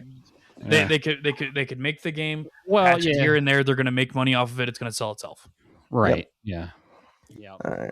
So that's good, man. That's a good call out. I didn't think about that. All right. All right. So it looks like we've got one other thing that we can chat about here. Yes. For you wanted this one, Alex. So I will leave it up to you, or I'll set it up to you and hand it over. But I saw this as well. I didn't think about it at the time. I kind of went over it. Valve is working on the Steam machine as it was announced, but it has been delayed. And unfortunately, they've actually come out and said it. The delay and price unannouncement, if you will, is due to the current RAM shortage issue in the market. So that being said, I know you got thoughts, Alex. Go ahead and send them. Yeah. So first of all, props to Valve for delaying it. I would rather them delay it. Let us have it when the market settles a little bit and it can be more affordable. I don't know if you guys are as involved with the whole Nvidia nonsense that I am, but I heard they're dropping out of the graphics card industry. Is that true? We don't have to get into that. Yes and no. Okay. That's a story for another time, or a story over a couple beers outside of the cast, because that's a pretty big topic to really go down. I can talk about that one all day, and we don't got that for a podcast. No. We can go to Urban Animal. Look, you know what? Actually, that would be phenomenal. We could do that. We could do that there. Heck yeah. Yeah. So Valve didn't quite. They didn't word it as if this is like a delay, but what they did state is via on Steam, because that's where they do all their communication. They said, when we announced these products in November, we planned on being able to share specific pricing and launch dates by now, but the memory and storage shortages you've likely heard about across the industry have rapidly increased since then. The limited availability and growing prices of these critical components mean we must revisit our exact shipping schedule and pricing, especially around the Steam machine and Steam frame. Our goal of shipping all three products in the first half of the year has not changed, but we have work to do to land on concrete pricing and launch dates that we can confidently announce. So the way that I look at this, and for anybody who's uninformed, we currently have a shortage for RAM and now M.2 drives for due to this AI bubble that's been going on across the gaming and entertainment industry. Which could be a whole podcast topic. It really could. It really could. That'd be a long podcast, because there's so much to go into that one. There's so many rabbit holes you could go down. A lot of pieces. I didn't know M2s were being affected now. That's M.2s. Yeah, and actually the reason why, because we can get into that, because that's a really short, brief one. So hard disk drives were originally allocated to these AI data centers, if you will, that have not been built yet, but we'll get into that. And all of these hard disk drive manufacturers are now so many years behind that these companies have had to start sourcing out to M.2 manufacturers. So, the ripple effect. Yeah, combine that with a company like Micron pulling out of the game and no longer supplying drives for the general public or RAMs for the general public. Micron owns Crucial, in case anybody wasn't aware. Crucial is a big, huge name in RAM and solid-state drives and NVMEs. They pulled out, and it cut effectively 40% of the market out. And that's what's happening here is now other companies are having to increase their production. Companies like Asus that weren't making RAM before are now making RAM. Corsair is having to instead of sourcing their things from Micron, they're having to create all of their own chips to get all of this out. And so we have a really, really, really bad shortage here. And it's unfortunately going to affect not just the Steam machine, it's also going to affect the PS6 when it finally comes. Any future updates for any consoles are going to be affected because everybody has to use RAM. All of these devices have to use RAM. They have to have some type of storage device, so on and so forth. Right. Thankfully, Steam did the smart thing and they're delaying it. It's not a until further notice delay. They're just delaying when they're going to announce their pricing. PlayStation did the same thing. Yeah, that's sometimes that's what you need to do, honestly. Yeah. And I would rather them delay and be able to come out with a $800, $900 price tag than try and release now at a $1,600 price tag. Right. Because at the end of the day, they still have a business to run, and if they've invested billions of dollars, hundreds of millions or billions of dollars into the Steam machine now and all of its hardware, they need to be able to make money, and they can't make money if they're having to overcharge because people can't afford it then. And that's what's happening in the PC market. Because now, I know we've shared the memes back and forth and the jokes where RAM is like $400, $500 now. That's not a joke. That's the reality. Mm-hmm. M.2 drives are becoming like that too. A 4 terabyte M.2 drive at Best Buy, you're looking at $400, $500 now. Oh wow! Whereas not that long ago, they were a little over $200. Yeah, and it's only going up. Nothing is going down yet. Right. I heard PlayStation ordered components and are in a contract for the remainder of the year, so I think they're good till the end of the year. Yeah, After they should that, be. man. Yeah, if you have any consumer electronics that you want to get that you've been kind of sitting on and the price hasn't gone up yet, I'd probably strike now if I were you, because every single consumer electronic with RAM or storage is probably going to be affected by this. Yep, I've even thought about selling old PC components of mine just to buy new PC components. Unfortunately, because like that's what it's becoming now. Like I have a 32 gig DDR5 kit sitting in the closet that I might have to sell if I want to upgrade something on my PC now. Yeah, that's crazy. But yeah, this is a smart move from Valve and the Steam machine. Just take your time. Don't rush into the market. You know. I mean, if you're hitting Gen 6 with the power of a base PS5, might be a little tricky. But, I mean, Xbox is gearing up for their next console, apparently. I don't even know how that's going to work. But yeah, I'm excited to see Steam entering the console market. I have absolutely no interest in it, but I love Steam as a company. I don't use them, and I'm not on their platform, but I like what they do, and I like who they are and how they operate. So I would love to see this be successful. So I think a delay is a smart move because of the component prices. Yeah, and I think they definitely learned their lesson from the last Steam machine, because I'm not sure if you guys were aware, there was one that came out years ago. Yep. That was a complete and utter disaster. Little tiny one. Oh no, I'm talking about the big, looked like a DVR. Yeah, wow. It was a PS3 size. Yeah, it was like a partnership with, I think it was Alienware, and it completely flopped. Yeah, wow. Because the pricing was too high and the demand wasn't there. And now we have the demand. They just need to get the pricing right. Yep, exactly. Because you now have something that's going to, I've mentioned it before in previous casts, this can bridge the gap between PC and console. Yeah. I want to see it successful. I want Valve to hit the ball right out of the park with it. They just got to take the time. Correct me if I'm wrong, Alex. Is there a way to bridge the gap between your Xbox and your Steam? Yet is that bridge capable? They kind of did it with the ROG Ally, the ROG Ally. Yeah, we're not going to get into that one. No. That's a yes or no. Simply, is there a native way?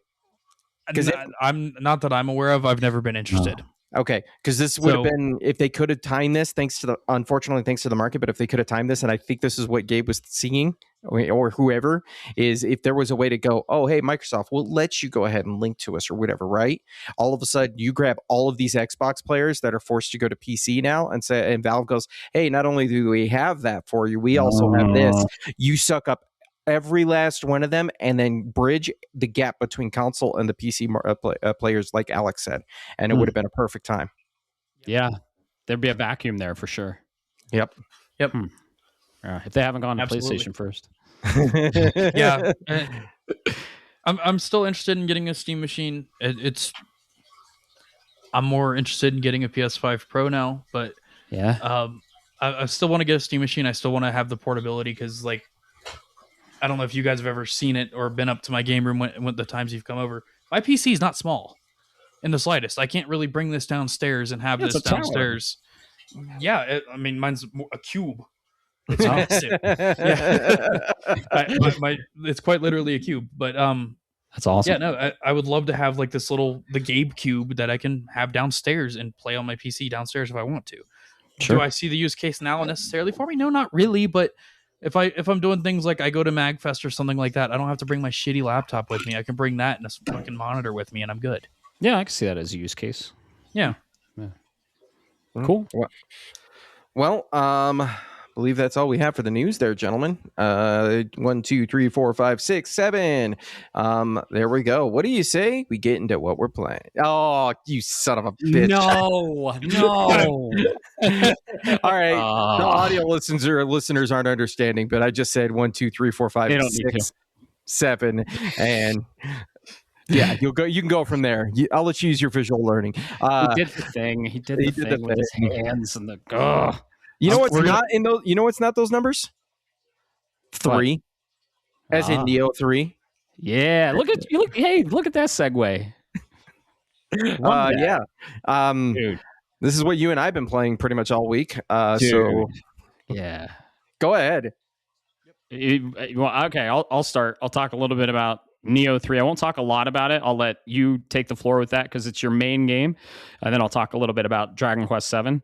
Let me talk about Dragon Quest 7 first. Well, no, okay. We did that segue. I can't interfere with that segue. Nioh 3.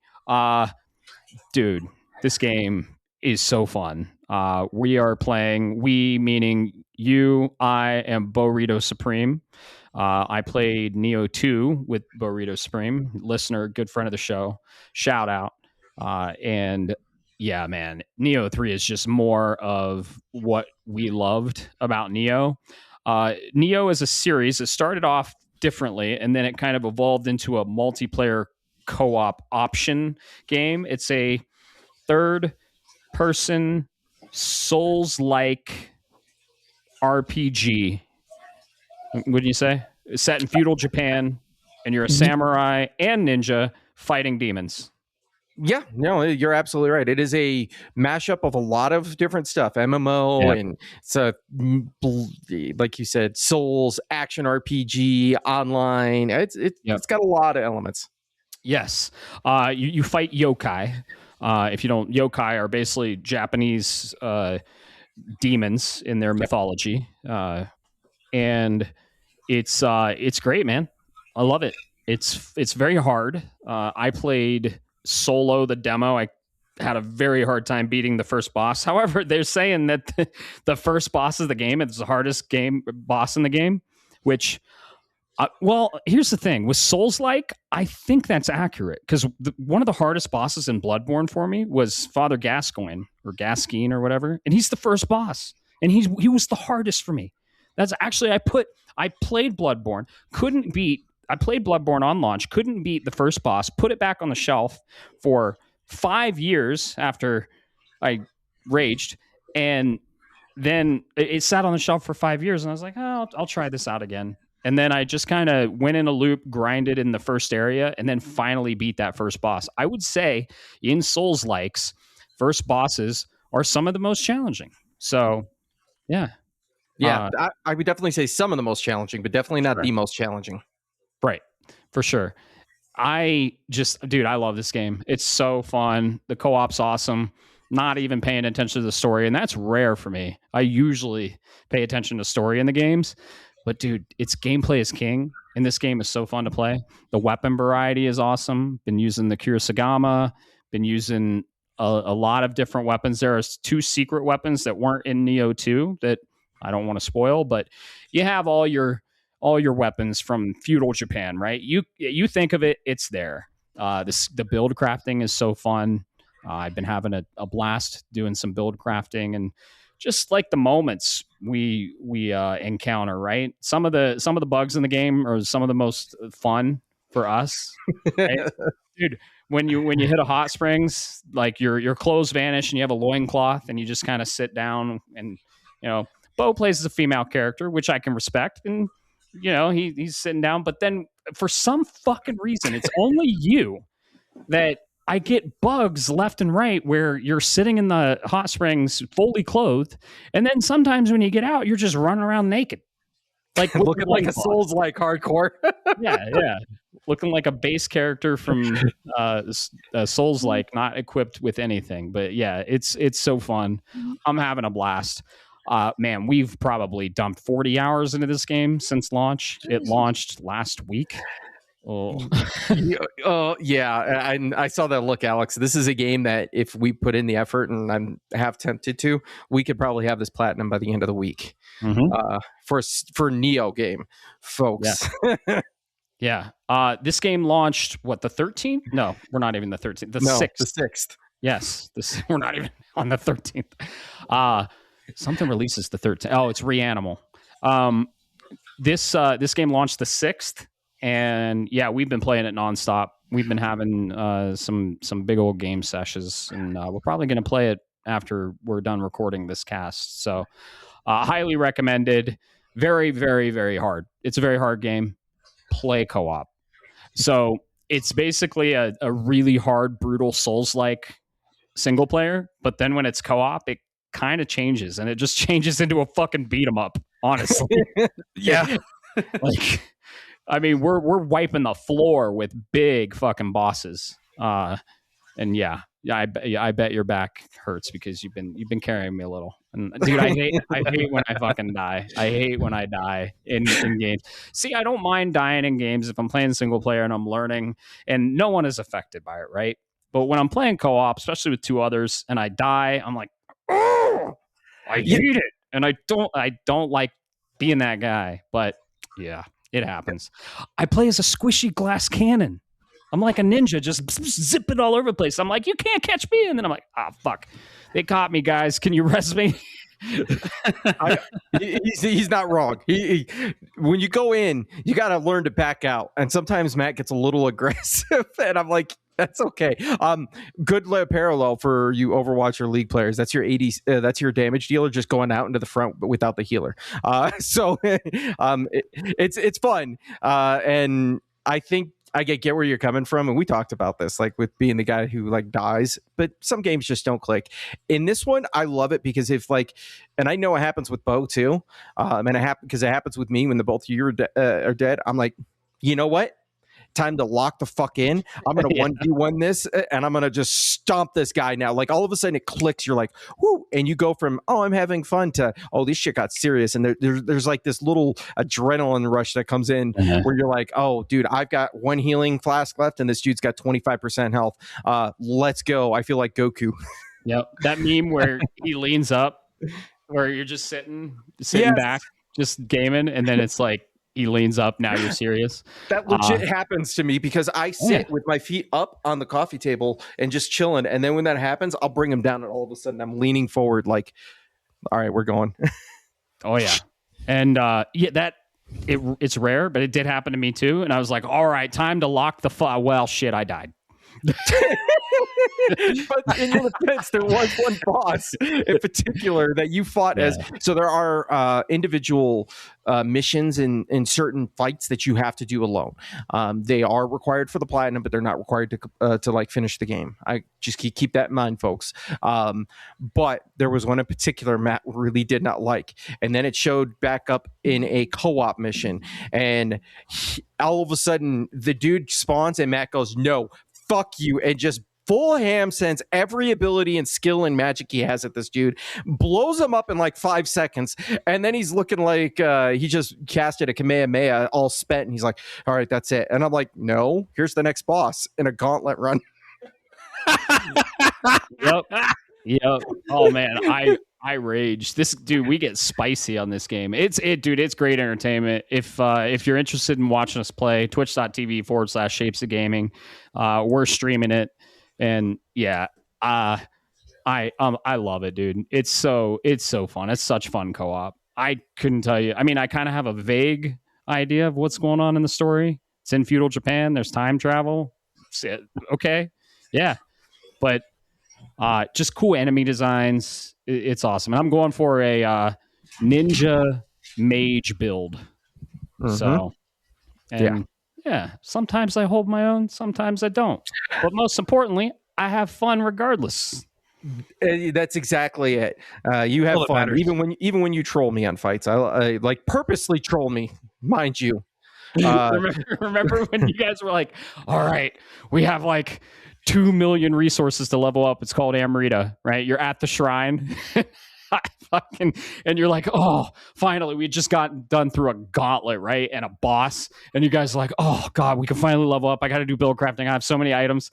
And I'm the host. And I see a fucking crucible, a little lesser crucible. And when I run in, it pulls them in. And I'm like, here we go. Fuck this. And you guys, you were so pissed. You were like, I was build crafting.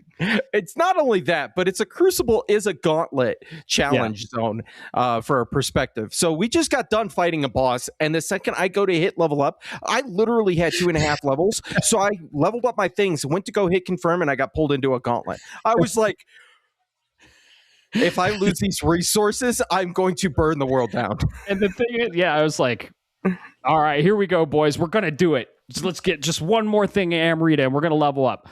We almost all died and lost everything. Almost. But we persevered, and then we really got to rest after that. So that was just those fun moments in that game. I love it. Yeah. I love it. But yeah, I want to hear more of your thoughts on that for Nioh. But another game I'm playing, Dragon Quest VII. And unbelievably, to my surprise, I like Nioh 3 better than Dragon Quest VII. Yes, sir. You should. Yep. Dragon Quest VII. I'm a little mixed. I love it. I do. I love it. The characters are awesome. The story is amazing. I think I'm about 10 hours in. Still haven't got access to my vocations. I don't know what's going on here. I'm looking forward to that piece. And I have like all my vocations maxed out.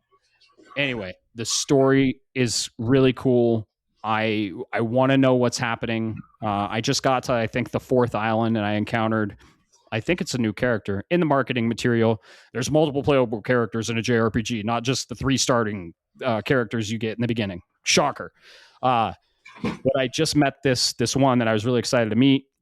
The character design, character storytelling is awesome. The battles are cool. Turn-based combat's really great. Music. Here, it's a double-edged sword here. The music in this game is fucking phenomenal. It's awesome. Yeah. Dragon Quest is amazing. Yeah. There's not enough of it when it comes to variety. So I came to this fire island, right? And I was like, oh, cool. I'm going to get like new music, like new, like probably drums or something fire level inspired. To my surprise and my disappointment, it's just the same fucking track of the last town. And then I'm like, okay, well, I'm going to go into this dungeon, let's just say. New music? Nope. Same music. And I was like, fuck. Dragon Quest XI wasn't really like this. They reused tracks, but not this much. So I was like, what is going on? So I'm a big fan of the Tales series. I looked up the soundtrack for that. Tales of Symphonia released 03, 04, around the same time 7 released, right? On the PS1. And it has 111 tracks. When did 7 release? We can look that up. 2000. Oh, 2000? Sorry, 01 in North America, but yeah, 2000 in Japan. Okay, and when did Symphonia release? Tales of Symphonia? Yeah, we'll look that up. I looked up the soundtrack for Symphonia because I love the music. I'm a big fan of Final Fantasy music. 111 tracks. 03. Okay, 03. Around the same time. Same generation, right?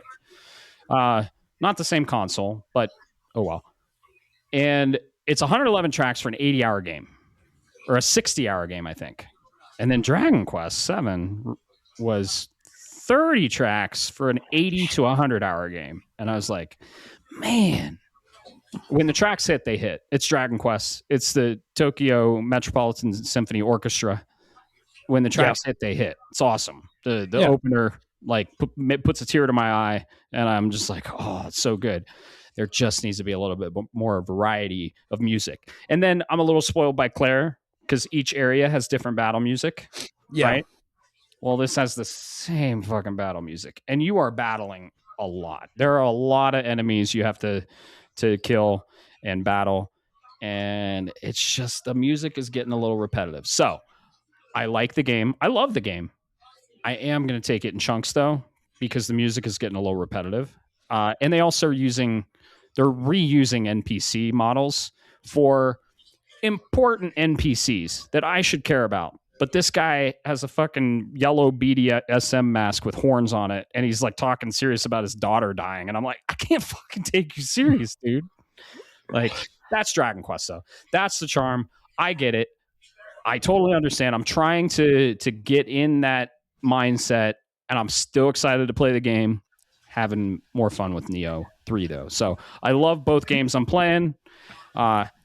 I just wish Dragon Quest 7 had a little bit more variety in the soundtrack. So that's totally fair, and I get that. From what you're like, I understand what you're trying to say, and I think that is a little underserved. And you're right, it's Claire spoiled because so what I'll say is, before we get into Nioh, is like Tales of Symphonia is it's a good game, and Berseria and all of them, right? But when you get into certain games where it's like 80 hours, 100 and some odd tracks or whatever it is, 60 hours, and then you look and you go, okay, this song was a banger, but where do I hear it? I hear it in a 5-minute segment of the game, and then I'm on to my next thing in an 80-hour game. And this is just from me and my perspective. My ADHD squirrel brain forgot about that song, and Claire spoiled you because you remember all of Claire. Fuck, I remember all of Claire, right? That's the way it is. So it sucks, and I feel for you, man. Yeah. I guess I'm just a little spoiled. I mean, it's Square Soft, now Square Enix. So, I mean, they made Final Fantasy. Final Fantasy is my number one IP when it comes to music. So, I guess there are some big shoes to fill here. But apparently the older Dragon Quest games, I haven't really played a lot of them. I got into it with 11, so I'm not a hardcore big Dragon Quest fan. Just a big fan of turn-based RPGs, Square Enix, fantasy. It all makes sense, right, for me to love Dragon Quest. So maybe I have a little bit too high of expectations because I played the greats, Final Fantasy 7, Final Fantasy 9, and then the Tales games, dude. They have banger soundtracks.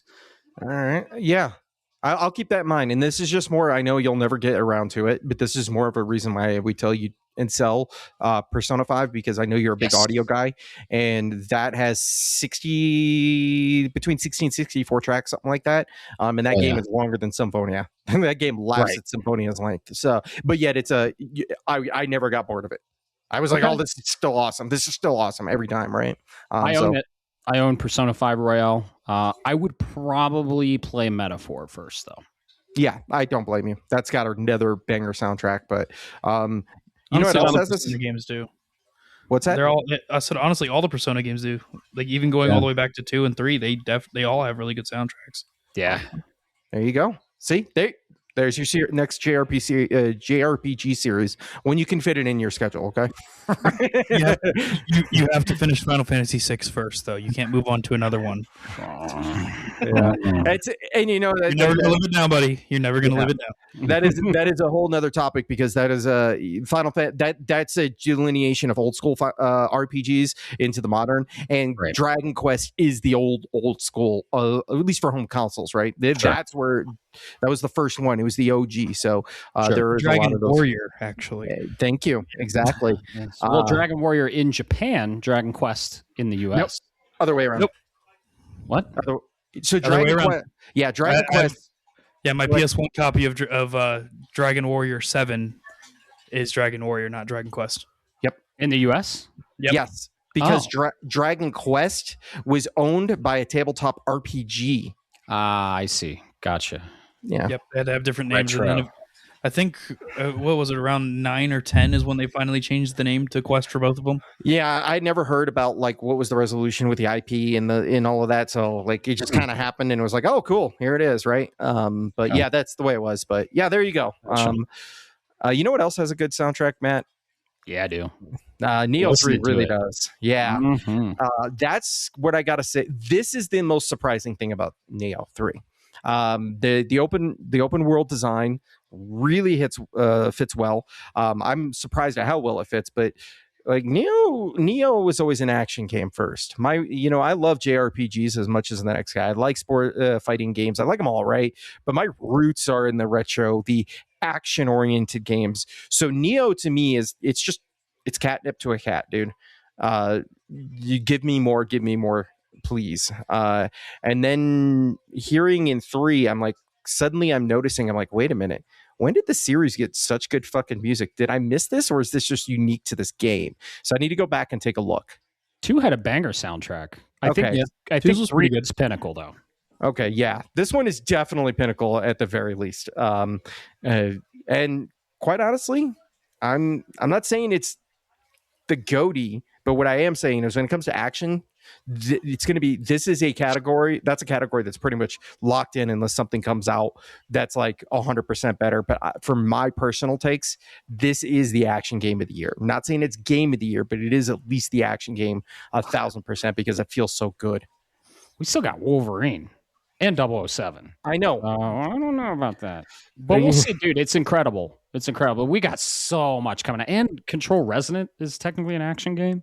Technically, but this has certain there's certain thing about it. Like it's a very technical action game. Like, oh, absolutely. With the customization that you can make, it's not a fighter, for example, or another game, or a Ninja Gaiden, if you will, where it's like, oh, you unlocked this ability, cool. Now you just got to remember the combo. You unlock this ability for this button sequence, or this very specific weapons button sequence, and it expands and it allows you to really create the way you do your characters. You're a ninja, Matt. You use the same weapons as me, but my play style is completely different because of the skills that I have. Right. And it responds really well. It's some frame stutters, but at the end of the day, we were really pushing these matches in what was being done. So I don't blame it. In single player, this thing's flawless, and it feels so there's their audio cues. It feels so good when you go to do that burst counter and you hear that charge up, and then you find that you're like, bring it on, and then you get it on the first try on a boss. Oh, it makes you bricked. Oh yeah, and the impact of your hits and the enemy hits, and dude, the graphics. This game looks fucking good. So yeah, and then there's like executions that you can get for winded enemies that are out of their key, but then the animations are different depending on the weapon and depending on the enemy type. So like for humans on mine, Alex, with the fisticuffs, he just literally beats him to death like he's E Honda. Just all of a sudden, just starts beating the dude down left and right, and with fists. It feels so good. But yeah, that's Nioh 3. This is probably outside of a tricky trophy that I'm not aware of. I've looked and I don't think anything's too tough. I'll probably be shooting for the platinum here very shortly. Yep, same here. I think we'll get it maybe by end of week. If not, definitely before RE9, which I'm super excited for. So, another good action game. Yeah. Well, half part of it. Yep. So, man, couldn't be more excited for that. But yeah, you said it perfectly. And they went to the open world formula, which sometimes you roll your eyes out. You're like, oh, but it works. And they nailed it. And the open world is so fun to explore, and there's so much to do in it. And it's so full of life. It feels like a living open world. So, yeah, they nailed it. Yeah, absolutely. So many good elements. But yeah, that's it. You'll hear more on it. What do you say we torture this guy and let him off the leash there, Matt? Oh yeah. And just to reiterate, if you want to watch us play it, you want to watch these antics with us and Bo in real time, you could check it out. We are streaming it every play session. Don't worry, I remind Bob every time. I'm like, hey, you streaming it? At twitch.tv/Shapes of Gaming. So catch us there. Alex, this is your time. It's finally happened. You're finally part of the PlayStation 5 community and family, and you finally got a PS5. Coming from a PC, still on PC, I would say. Yeah. For now. And having a PS4 already. I know, I'm just giving you shit. I know. you had a PS4 already, right? Yeah. And you've been wanting to upgrade to a PS5 for a while. So you've been part of the PlayStation family. You haven't been really prominent. You play some games on PlayStation, but you're primary PC. And you've been wanting a PS5 for a while. You finally got it. What, dude? Tell us your thoughts on it. What are your biggest takeaways? What's different than PC? What are the downsides of it? What are the upsides of it? Tell us everything about your PlayStation 5 experience and what games you're playing on it. Well, I can probably start with the games that I'm playing on it since we're on that topic right now anyway. Sure. So the first game that I booted up as soon as I got it home, like we said earlier, you guys went with me to Best Buy, made it a whole experience. You grabbed In and Out afterwards. Yeah, we did. Hung out for just a little bit to go get the PS5. I brought it home, did all the updates. First thing that I installed was Clair Obscure. Hell yeah. Unfortunately, the first thing I installed was Clair Obscure. And you fucking played the whole thing. Like, come on. For the seventh time it is now, Alex? The seventh time? I played all the way through the game for the 7th time. What did we learn? That I have a problem. He's treating this like an AA meeting. Hi, my name's Alex. I'm an addict. But yeah. Yeah, no, so yeah, I booted up Clair Obscure. I finished the main game in right around 12 hours, went on to do trophy cleanup, found my way doing the DLC instead of trophy cleanup, did all the DLC, and then decided I didn't want to finish it. Yeah, because it's your 7th time, and it's a huge story-driven epic RPG that takes like 80 hours to complete. Yeah, like I've already got this on PC. Do I really want to get this again on PlayStation? I do, just not right now. Yeah. But there's another game that I was putting off and putting off and putting off because it just wasn't picking up at all, and then it did. We'll get into that in just a minute. Oh yeah. Yeah, played through Clair. What are the biggest differences that you saw? Like between, because you're a great person to talk to. You played it all the way through, 5 or 6 times on PC, all the way through on PlayStation 5. What are your biggest takeaways? What are the biggest differences? I am fucking ass on console. Gotta get that edge. Gotta get that edge. No, this lovely, linear optical keyboard. Yeah. This linear optical keyboard is a lot faster than a PlayStation controller trigger. So, yeah, I'm ridiculously fast with my keyboard. I always have been. I've been playing PC for a long time. So, like, parrying like some of the super bosses was a lot fucking harder on controller. Even with input lag. Not even so much that. I think it was just me not playing well, honestly. Okay. I was going to say, it's kind of near instant with the DualSense. It is, yeah. I just don't think I was playing quite as well. But yeah, no, I went through. I played through the whole DLC and everything. I don't regret doing that, but I regret doing that instead of just getting all the trophies first. Yeah, so I spent too much time on the DLC.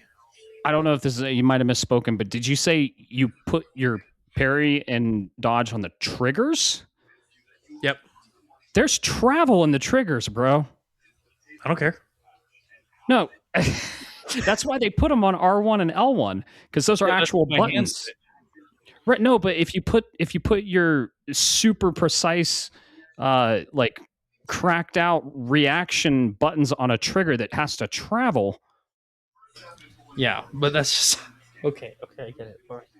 Yeah, I'll get it. Actually, yeah, that just clicked on me. What? I know button remapping. Crystal plays Southpaw first-person shooters, but that is psychotic. I'm sorry, I don't mean it. Yeah, that's probably why you were having trouble, because there's travel in the trigger. Like you have to. That's okay. Yeah, it is what it is. I learned from my mistakes. But yeah, so I had only put 6 hours into this other game because I put 33 hours into Clair. I didn't mean to end it like that, but I did. I ended it at 33 hours. That's awesome.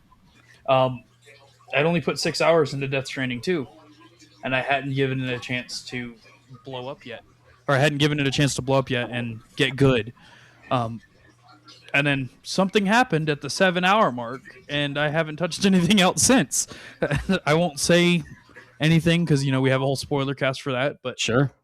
You got hooked. Yeah. He's a master storyteller. There's a reason you got hooked. Yeah, I'm now. I believe I don't remember how many hours I'm in now, but I think I'm close to 20 hours now, if not more than 20 hours. And I'm about a quarter of the way through Australia now, which is not bad timing, honestly. I think I'm about a quarter of the way through. I'm in episode 4 or 5. Okay. I don't remember. Yeah, I'm having a good time with it. I'm taking it slowly. Cool. Taking it slowly. I'm having a good time. The game's just as much of a fever dream as the first one was.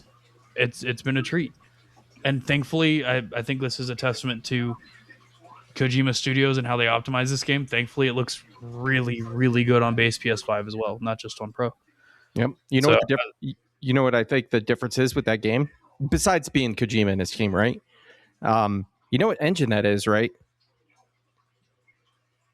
It is the Horizon engine. It's Decima. It's not a Unreal 5 game. Okay. It's even further than that. It's Decima Pro. Yes, that's true. Good catch, or good point. So yeah, just taking that for a grain of salt. That's the other reason. Stay away from Unreal 5, folks, if you can. Yeah. I put a lot of time into DS2. I'm taking it slow. I'm having a good time with it. I've played a couple of other things. Like, obviously, I'm still me. I'm still going to play Hollow Knight. I put about 7 hours into that too, and it's Hollow Knight. It's going to be a forever game for me. Now there's a PS5 version, right? Is it in there? There's a Hollow Knight. Yeah, I thought so. Maybe someone double check me on that. I believe there is a PS5 Hollow Knight version now. I don't know if it's a free upgrade. I think it might be, though. We're going to fact check this for you. I know Silksong was, so it would make sense. Silksong released multi-generation, but I think, I think Hollow Knight just either, I think it's out now or they announced a PS5 version that's optimized. Okay, so I am looking right now in my library, and I go to it's the PS4 Hollow Knight edition. It's the Void Heart edition. Yeah, it doesn't look like there's a PS5 SKU. Yeah, I don't know if it's out yet, but I think it was announced. Keep going. I'll look at this up. Yeah. So I put a bunch of time into that. I put almost 30 hours into Need for Speed Unbound, which is a game that I loved playing on PC. It was the PlayStation game one of the PlayStation Game of the Months or Games of the Month. A native PS5 version of Hollow Knight, Void Heart Edition, is now available as a free upgrade for owners of the PS4 version. I'm sorry, and you're welcome at the same time, Alex. Yeah. Okay. Yeah. Why'd you do that to him? Now. You shouldn't have done that to him. You just broke this kid. I've got to finish DS2 first. Okay. Yes, there you go. You do. I've got to finish DS2. Yes, you do. If I have downtime between DS2 and Requiem, then maybe. But Requiem's going to be my next game. I unfortunately, I think I did tell you guys, I did refund Nioh on Steam because I plan on getting it for PS5 now. Heck yeah. It's nice, now I have money in my Steam wallet and I don't know what the hell I'm going to use it on, but we'll see. The time might come where something comes out. Like if Solitaria actually ever comes out, I'll actually pick it up, but who knows? But yeah, so that's what I've been playing. Like a lot of Need for Speed Unbound. It's it's Need for Speed. It's an arcade racer. I love the games. I've loved all but I'm gonna say 3 of them. I'm a big fan of I was a big fan of Need for Speed. Still kind of am. I just haven't followed the series. They just kept bringing them out, man. I played a lot of Carbon, played a lot of Underground. Actually played a lot of the Need for Speed, just the reboot on PS4. Yeah. What game in the Need for Speed series is this most like? And is it a good one of the series? It's not like any of them, actually. Okay. Criterion did a really good job. They made a standalone one that it's not following the Need for Speed reboot timeline or anything like that. It's not anything like Rivals was and how much of a mess of a game that was. Yeah. But it's really good. It gives us a more Like the cars are still as realistic as they need to be. Like the world's still as realistic as it needs to be. It's a Need for Speed. Yeah. The character models aren't, which is nice. I'm glad Right. they didn't spend too much time on those. And the game almost has, in some aspects, like a cartoony feel, like a Burnout game would. Okay. But Criterion also used to work on the Burnout franchise as well, so there's a good bit of crossover there. So it feels like I'm playing Need for Speed, but I'm also playing Burnout Paradise at the same time. That's fucking a really awesome. fun game. I wouldn't have put. Let me check Steam or EA. What? You just check the PS app. Oh no, I'm saying I know how many. I have like 20 something hours on PS, but Gotcha. I think it's like almost 300 hours on PC for this game. But I played the crap out of it. I love it. It's a good little time waster. And honestly, I think I was just coping, and I didn't want to get back into DS2. And then I did, and I'm heartbroken, but I'm happy at the same time, and I have to keep going. Yes, you do. Because I want to know, because you guys know what I'm heartbroken about. The listeners might not, but yeah, that's why we avoid those. A lot of our listeners do know what we're talking about, but a lot of our listeners don't, and we don't spoil stuff here on the podcast. Oh, I know. So I know. If you know, you know. Yeah. So yeah, I'm gonna finish that damn game. Like, good. Do you think you're gonna? I don't think you're gonna finish it before Requiem, but it depends on how much you dive in and how much you follow the golden path, right? And here's my suggestion on this game, and I told Bob this. I mean, have fun, right? Explore as much as you want. Just know, the more you follow the golden path, the more tools you're going to get to make all of the exploration and all of the side stuff 10 times easier, just like the original game. So I've noticed. Yeah. Like, I'm talking worlds easier, right? Mm-hmm. Dude, in the original Death Stranding, I was exploring a ton, and I'm a completionist, right? And I think it was Bo. He's like, you need to follow the golden path a little bit more. And I'm like, yeah, but I want to explore everything. And I was like one mission from getting the fucking vehicle. So, I was doing everything on foot. And he's like, just follow the golden path. Trust me. So I didn't make that mistake with this one because I did with the first game, and I was like, I'm gonna get a vehicle. I know I am. Yeah. When's it gonna happen? Oh, there it is. Cool. And this is in the marketing material. You get a vehicle way early on in this game. I wish they kind of lengthened that a little bit more, so you were more on foot and you had that like real Death Stranding feel. The game does make up for it with the vehicles being a little bit harder to make it through a lot of areas. So. I was going through everything. I'm not. I'm not risking. I don't want the battery in that thing to run dry when I'm over here doing missions I'm not supposed to be doing. You should see how I play Death Stranding.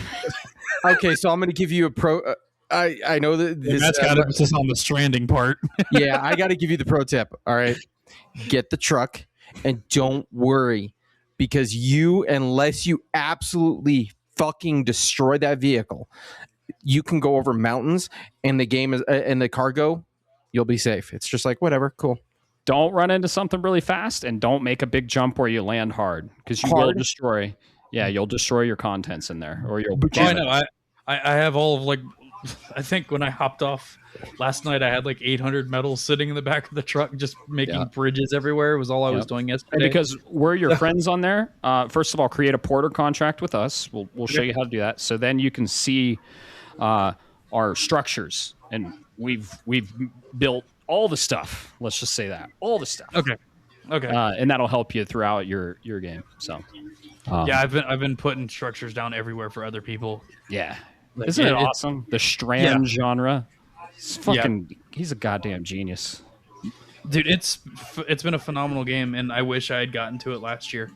Because if I'm being completely honest, so far, I might say that my Game of the Year vote could have been swayed. Wow. I'm really enjoying it. You're like a third of the way. Yeah, I'm loving this game, man. I really am. Awesome. And happy to hear that. Yeah, I think I'm enjoying it more than I did Clair. I will tell you. Point. Yeah, I'll tell you. You're about to. You haven't even hit. There's another moment, and you thought you hit it, and there's gonna be another moment, and that moment is where I went. This Clair just lost. Like immediately, I was like, "Oh, Clair lost," and I could feel it in my heart. So I can't wait to hear your journey, dude. Yeah. It's been a journey so Yeah. far. I've been loving it. Yeah. I really can't have. wait to. Yeah, that's man. I'm so glad you finally dove in. This was the game that basically sold the PS5 for you.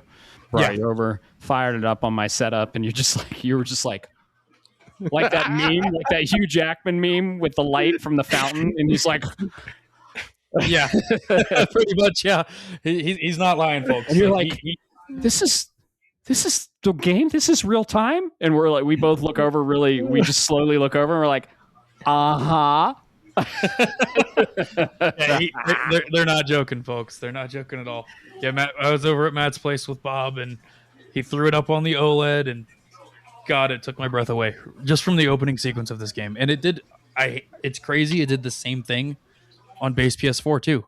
I was like, damn, there's no fucking way it still looks. PS5, yeah, we knew he meant PS5. Yeah, sorry. Yeah, just clarifying. New to this. Audience. Yeah, but you're good. Yeah, but it's crazy. Yeah, so I didn't intend on buying DS2 right out the gate, but I came home with the PS5. I literally installed Clair, and while Clair was installing, Aurora and I went to Walmart to go get our groceries and everything, and I was like, hold on, give me a second. And I went over to the electronics. I'm like, they have a copy. And I bought it. Hell yeah. And I apparently got somebody's like pre-order copy. Because it had like the pre-order slip on the inside with the code and everything. So I've got all that. So I'm running around with all the pre-order bonuses right now. Lucky SOB. That is an error in your favor. Hell yeah. Oh, yeah. I was like, what the fuck is this doing here? I was like, yeah. Oh, speaking of which. Very cool. Very cool. I got something for you after the cast, Alex. Oh. Okay. Yeah, like I picked up PS2 that night. Thankfully, I'm really happy I bought a disc console because I didn't want to own it digitally. Yes. Well, you didn't. So you did the disc drive come with console, or did you have to get that? Oh yeah, you got the disc version of the Slim. Yeah. Yeah. Cool. Yeah. Yeah. What were you gonna say? Yeah, the game's blown me away. It really has. It's not very often a game does that because normally I'm playing games and I'm playing my little indie shit and it's kind of whatever. Speaking of indie things, I did try and play Ultros, by the way. Yeah. Not into it. Not a fan. Dude, it's too bright. I can't do it. It's way too bright. Yeah. Bump down the fucking brightness. No, it's the colors and shit, dude. I can't. Oh, the art style. Yeah. You're not into the art style. Okay, I get that.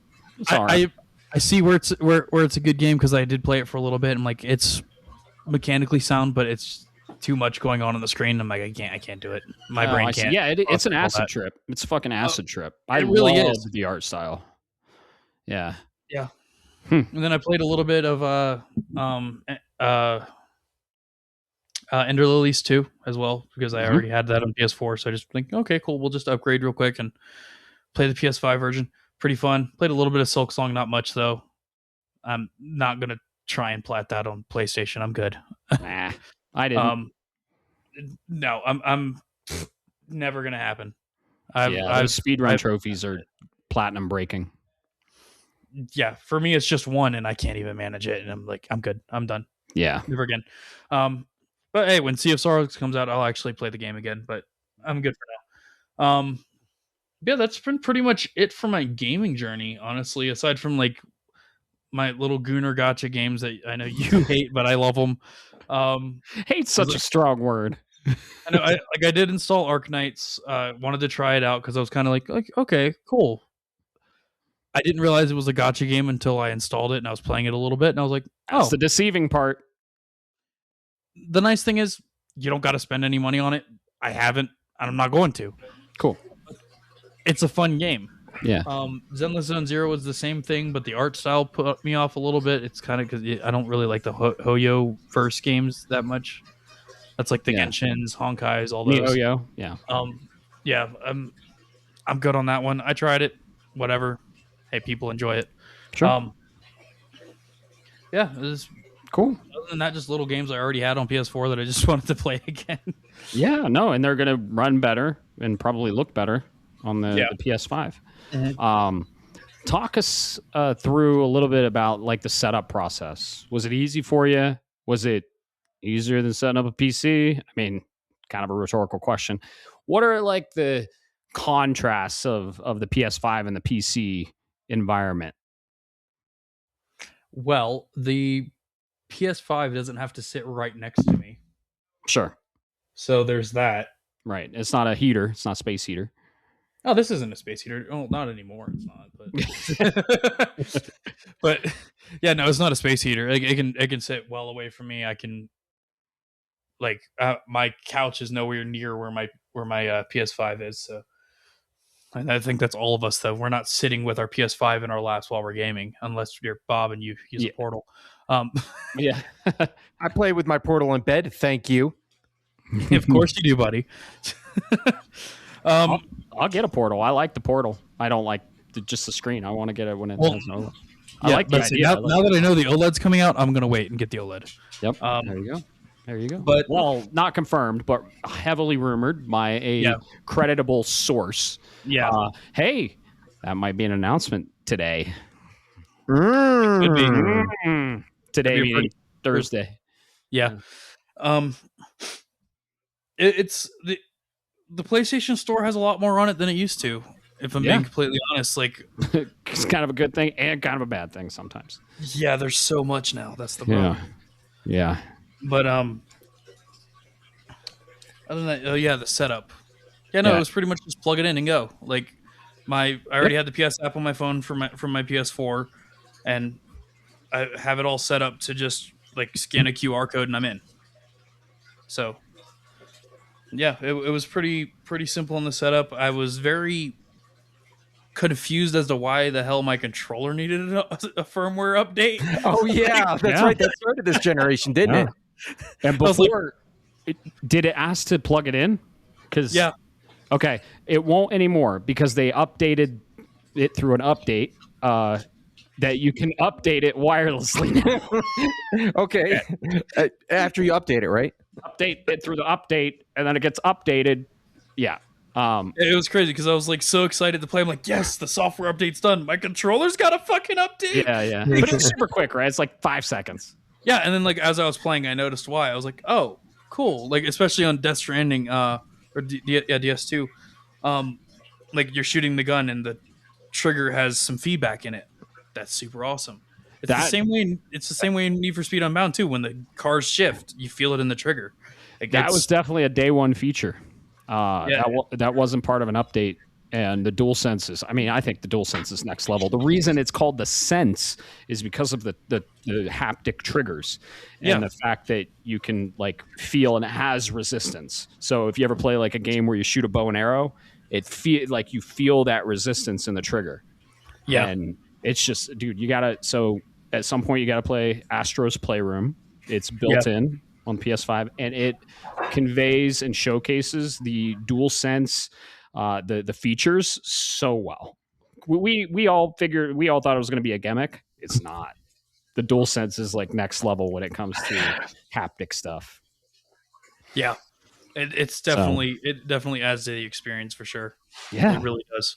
Yeah, so it plays on the last sense the last of the 3 senses that we don't invoke in gaming. Of course, we can't taste the game and we can't smell the game, but we can see, hear, and now we can feel the game. Yeah. So, yeah, it was definitely eye-opening. I didn't realize it was going to be like pretty much on every title, but it is. Yeah. Everyone I've played so far. Developers are utilizing it, and I love to see it. So. Did you play chance by chance? Fuck, English is hard. Astro's Playroom. That's what I was just saying. No, I did not. I have not yet. That's what I was just saying. I was like, you should play Astro's Playroom because it's built in. It's baked into the PS5, free. Take notes, Nintendo. Sorry, Playroom. Astrobot. Yeah. Yes. No. Okay. The only game that, aside from pre-orders, that I've bought for PS5 has been DS2 so far. Okay, and the reason I say this is because all of what you described is amazing and takes advantage of it. And then you're like, oh, this is kind of cool. And then you play Astrobot and you go, oh, there's so much more here that has the potential to be unlocked, but hasn't been tapped yet. Yeah, so, okay. Astro's Playroom is kind of like a tech demo that was built in to showcase what's in the PS5 and how the DualSense works. And then everybody loved it so much, and Team Asobi was like, we want to create a full game. And they did. And it was fucking game of the year. And it's on the level of a 3D Mario. Okay. And it's fucking incredible. It was my game of the year that year. And it won game of the year. So. Okay. Yeah, I'll have to look into it once I've got more time for other things. For sure. Like Astro's Playroom is going to take you 5 hours, maybe. Astro Bot, more of like a 30-hour game. But if you're a fan of PlayStation or you're a fan of any PlayStation IP from, PS1 to PS5, it's a celebration of that. Both of those games are a celebration of PlayStation as a platform and the IP that's involved with it. And just like around every corner in Astro's Playroom, I was like, oh. Yeah. You got me. And I had to look because 30 hours seemed a little high. Astrobot can be... Sorry, to platinum. No, platinum, you can do it in under 20. Oh, well. Okay. It took me 30 to platinum. To try hard, because I was smiling ear to ear and I was just running around in circles, feeling the sand on my fucking finger. You're feeling all of the... You'll know this, Matt. You're feeling all those apples falling on you every time you win. Yeah. Yeah. My time might have been a little padded. I was exploring left and right in that game. I was just like a kid in a candy store, man. And then I would interact with all the bots. You know what I'm talking about? Just like, oh man. I was just at one point I had that game platinumed and I would just like boot it up and just it's like a little playground in there. It's just like, so good. I'm with you. It happens to all of us. Look at me. My Hades 2 playtime is like 100 hours because I'm just like, fuck it. After a certain point, I'm stopped chasing the trophy and I'm having fun just doing shit. That's what it's all about. Yeah. Video games are fun. So that's me with Binding of Isaac. That's my roguelike of choice. Nice. Nice. What was it like popping your first trophy on PS5? Phrasing. Yeah, what was it like popping your first? No. Where were you when you popped your first? In my living room. My first trophy. What was my first trophy? I think it was Clair? It was Clair. I don't remember what the first trophy in Clair was, but like the fact that it popped up and then like I was going through like my screenshots and everything because like I wanted to like send it to people like, hey, I got a PS5. Like this is Clair. I did not know that it saved like little snippets. Yes, it does. Which is super cool. Yes, and you can modify what it saves. So I do like a 30-second clip for golds and platinums, but screenshots for all the rest on every single one. Okay, and you can modify that in the captures and broadcast sections and settings. Okay. So yeah, I didn't know that. Yeah, it's really cool. I asked because I saw a significant difference in speed with popping trophies on PS5 opposed to PS4 because PS4 is just a little bit delayed. When you did the thing and then it pops, but PS5 you did the thing pop. So yeah, it was just there was actually one that I didn't even intend to do that popped before I even realized it. That's what she said. The sorry, the trophy in Clair for beating a boss without taking damage. I was like, it popped up the trophy. I was like, huh? Mm-hmm. Yeah, I didn't even realize that I had done it. Like, hey, at least it's keeping track of it because I'm not. Oh yeah. Yeah, and then that's really that's what I've been playing. That's cool. Do you have the thrill of the hunt with trophy hunting now a little bit, or no? Slightly. Yeah. Oh, I forgot one other game that I did play because I made sure that I went back and platted it. Your first platinum on PS5. Yep. And did you saw the animation? That's new. Yeah.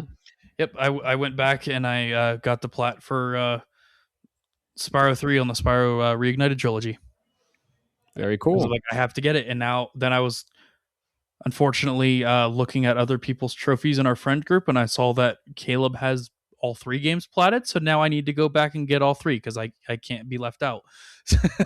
As do I. Yeah. The third one was like not that bad. It was just like stupid things I would never think of, but the first 2 games definitely have some rough ones. Oh yeah. I love that Spyro remake. It was awesome. Oh yeah, it was phenomenal. I liked it more than the Crash Bandicoot one. Yeah. I want Ape Escape to do something similar. I would love to see a trilogy come out for Ape Escape. So or Oddworld. Yeah. I would love Oddworld to get a Oddworld. remake. Those would be pretty fun. I'll tell you as a trophy, if you feel it, you're feeling that call. And this is not a sponsorship; it's just a plug for him. Go ahead, and we can walk you through the process for linking your account with PSN profiles. It gives you a lot of good analytical information about you in comparison to other people who have opted in. It gives you good history and stats. Like I believe I told you guys this. Most of my trophies are achieved between like 2 and 5 a.m. on Saturday going into Sunday. Most of the time. That's interesting. Yep. But awesomely glad you got it, man. Yeah. Welcome to the family. I want to kind of get into the annoying things about it. Okay. So first off, Sony needs to fire whoever the hell designed those shitty plastic stands for this thing. Like, what the hell are those feet, man? Yeah. It's so bad. It's an interesting design choice for sure. It's really bad. Yeah. But it's worse on the Pro because the Pro is bigger and heavier. Yeah, I imagine. It's the same sand. So. Jesus. Yeah. But yeah. Like, I think I told you guys, like, my shelf that I have it sitting on is not, like, perfectly flat because it's old from, like, the 70s. Right. So it's, like, ever so slightly sliding slowly, so I have to put things underneath it to keep it from moving. Yeah. Yeah, it's not cool. But yeah, as for the PSN profiles, Bob's completely right. It's awesome to track and get all your stats and everything like that. And then link your PSN with Discord so our community can see the games you're playing. And if they resonate with one of the games, they can be like, hey, yeah, what do you think of this game? Or how are you having fun? I was curious about that. Can I do that just natively on the PS5?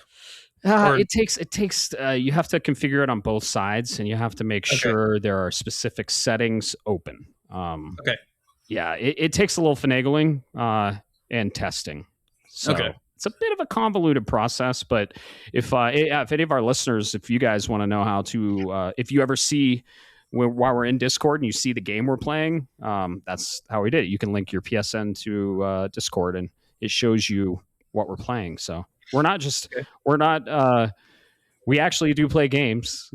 So you can see the games we're playing real time, or even watch them on Twitch. Yeah. So yeah, man. So PS5, it was an awesome setup.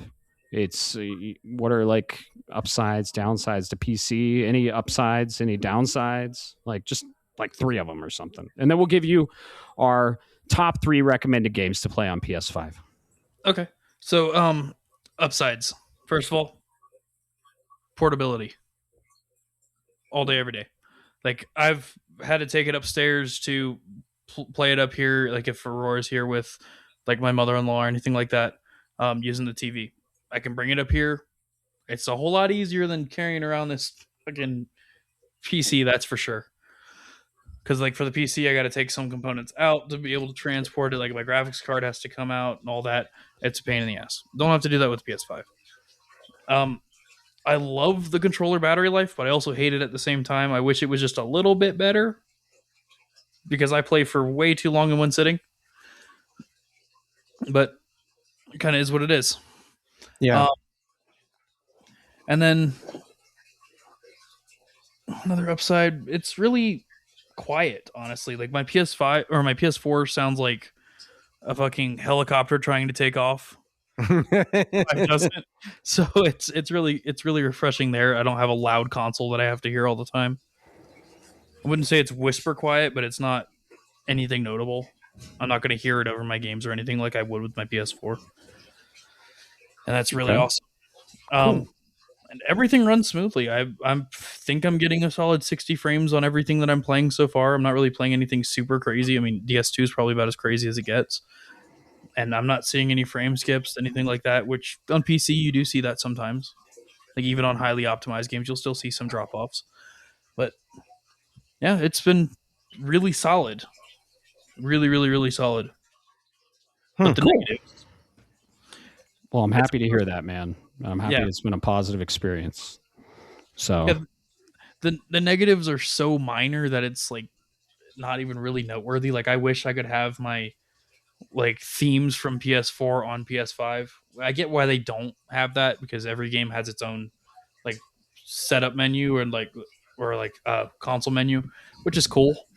But like it'd be really cool to have my Kingdom Hearts ones. It'd be really nice to have my Final Fantasy ones. But it is what it is. Yeah. You can change the theme. There's some presets in there. Yeah, I saw those. Yeah. It's not quite as cool as I'm scrolling through my PS4 and I hear the Kingdom Hearts menu sounds as I'm going through it. Yeah, totally. It might be coming. Who knows? They might give you that option. So if they don't, it's no big deal. Like it's not really a selling point on the console for me. It was just like it would have been nice to see that. Right. Like the Kingdom Hearts ones, especially. I earned those. It would have been nice to have them now. Yes. Like finishing KH2 in crit mode was no small feat. And I would love to have that background, but it is what it is. I've got my PS4 for that if I really want to complain. Very true. Very true. And you see a huge difference between PS4 to PS5. It's a jump in a generation.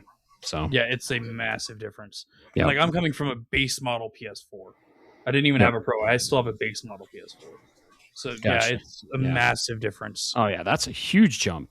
Yeah, because you skipped the Pro, the PS4 Pro, which introduced HDR.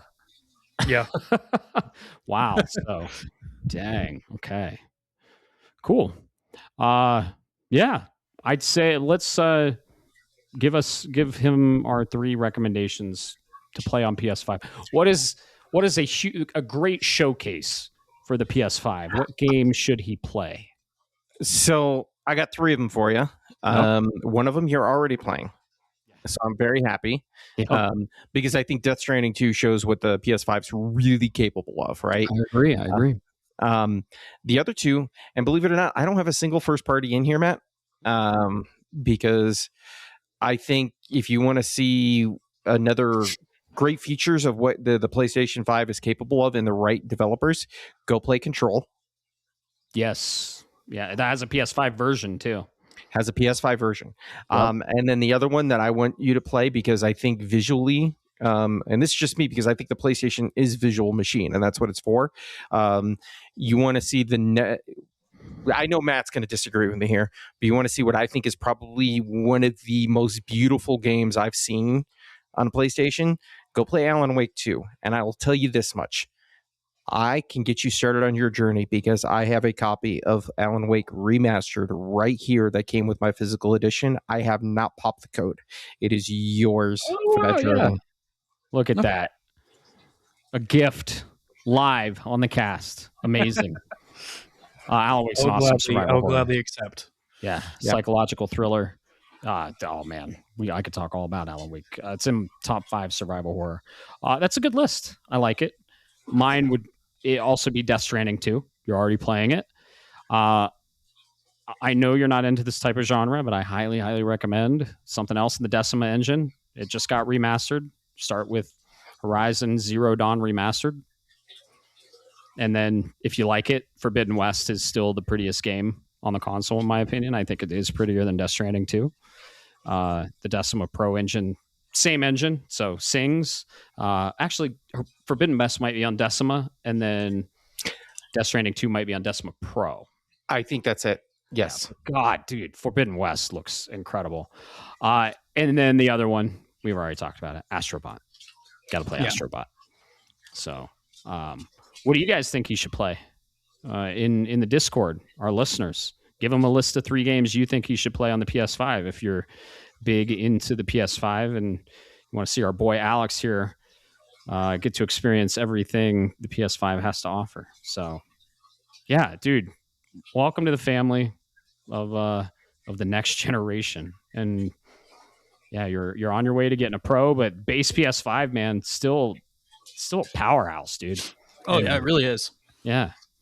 So, and you're playing a great game on it. Clair was a great game too. Didn't really show off the power of the PS5, but great game regardless. Fortunately, it was your 7th time playing it, so you had to put it down for a bit. So give some time, give some games time to breathe sometimes. Don't play them back to back 6 times in a row. Especially long ass, like in depth 80-hour RPGs. All right. So I got to give you your fact. The retro guy time. You said you got through Death Stranding, Clair Obscure in 12 hours. You know what other RPG you would get a reward if you beat it in 12 hours? What? Come on, folks. Well, you wouldn't know, Matt. Come on. I'm testing his knowledge. Final Fantasy 9. If you beat it in 12 hours or less, you get Excalibur 2. Oh, gotcha. I should know that. Yeah. Huh. Well, that's cool. Yeah. Maybe when they remaster it. Yeah. They have remastered it, but they haven't remade it. Yeah, that's true. That is true. There it is there and available. I think it's like, but it is also one of the more expensive of the remasters. So like Final Fantasy 8 and 7 are like 10 or $15 or something like that. Final Fantasy 9, for some reason, when I bought it, was like 20 or $25. I was like, what the fuck? Yeah. Oh yeah. That's a good call out. That's a good retro fact. I like that. So, I mean, who knows? That could be you guys know I'm not the biggest fan of Final Fantasy 9, but with what happened recently with my copy, I think I told you guys about. I'll pick it up. I'll try and get the plat on it. That might be a fun one to try and get a couple retro ones here and there. Good luck with that jump rope trophy. Okay, on second thought, maybe I won't get the plat.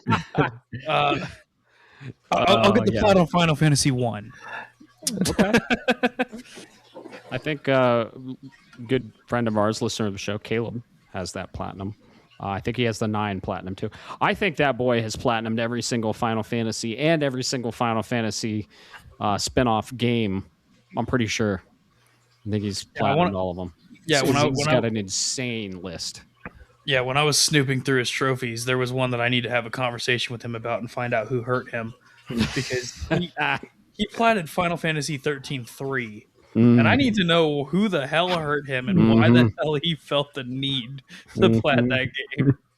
That is such a rough one. Oh, yeah, dude. Much respect, Caleb. Yep. Much respect. He was on the last episode. Audience loves him.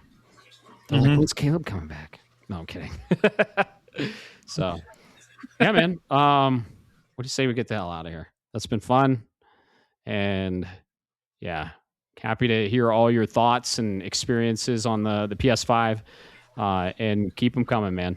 And we'll definitely talk off cast more DS2 stuff. Wish you would have been there for the spoiler cast, but hey, now you're front and center here with all of us with new games coming out. We're all going to be playing Resident Evil Requiem together, and maybe we'll fucking do a spoiler cast on that. Who knows? That's a good game. I'm going to try my damnedest to be on that one on day one. Because man. I really want to play that one. Like I have 3 pre-orders lined up, and that's the one I'm most excited for. Awesome. Yeah, it's going to be a banger. I mean, it's 2 weeks out. So yeah, we're going to get the hell out of here, and then we're going to we'll watch the State of Play tomorrow, technically today or the Thursday after this we recorded, and then we'll share our thoughts of the State of Play on the next episode, which will be a week from now when this releases. So, yeah, thanks so much for listening, and to keep the conversation going, tell Alex what he needs to play on PS5, and have a great evening, morning, or good night. Peace.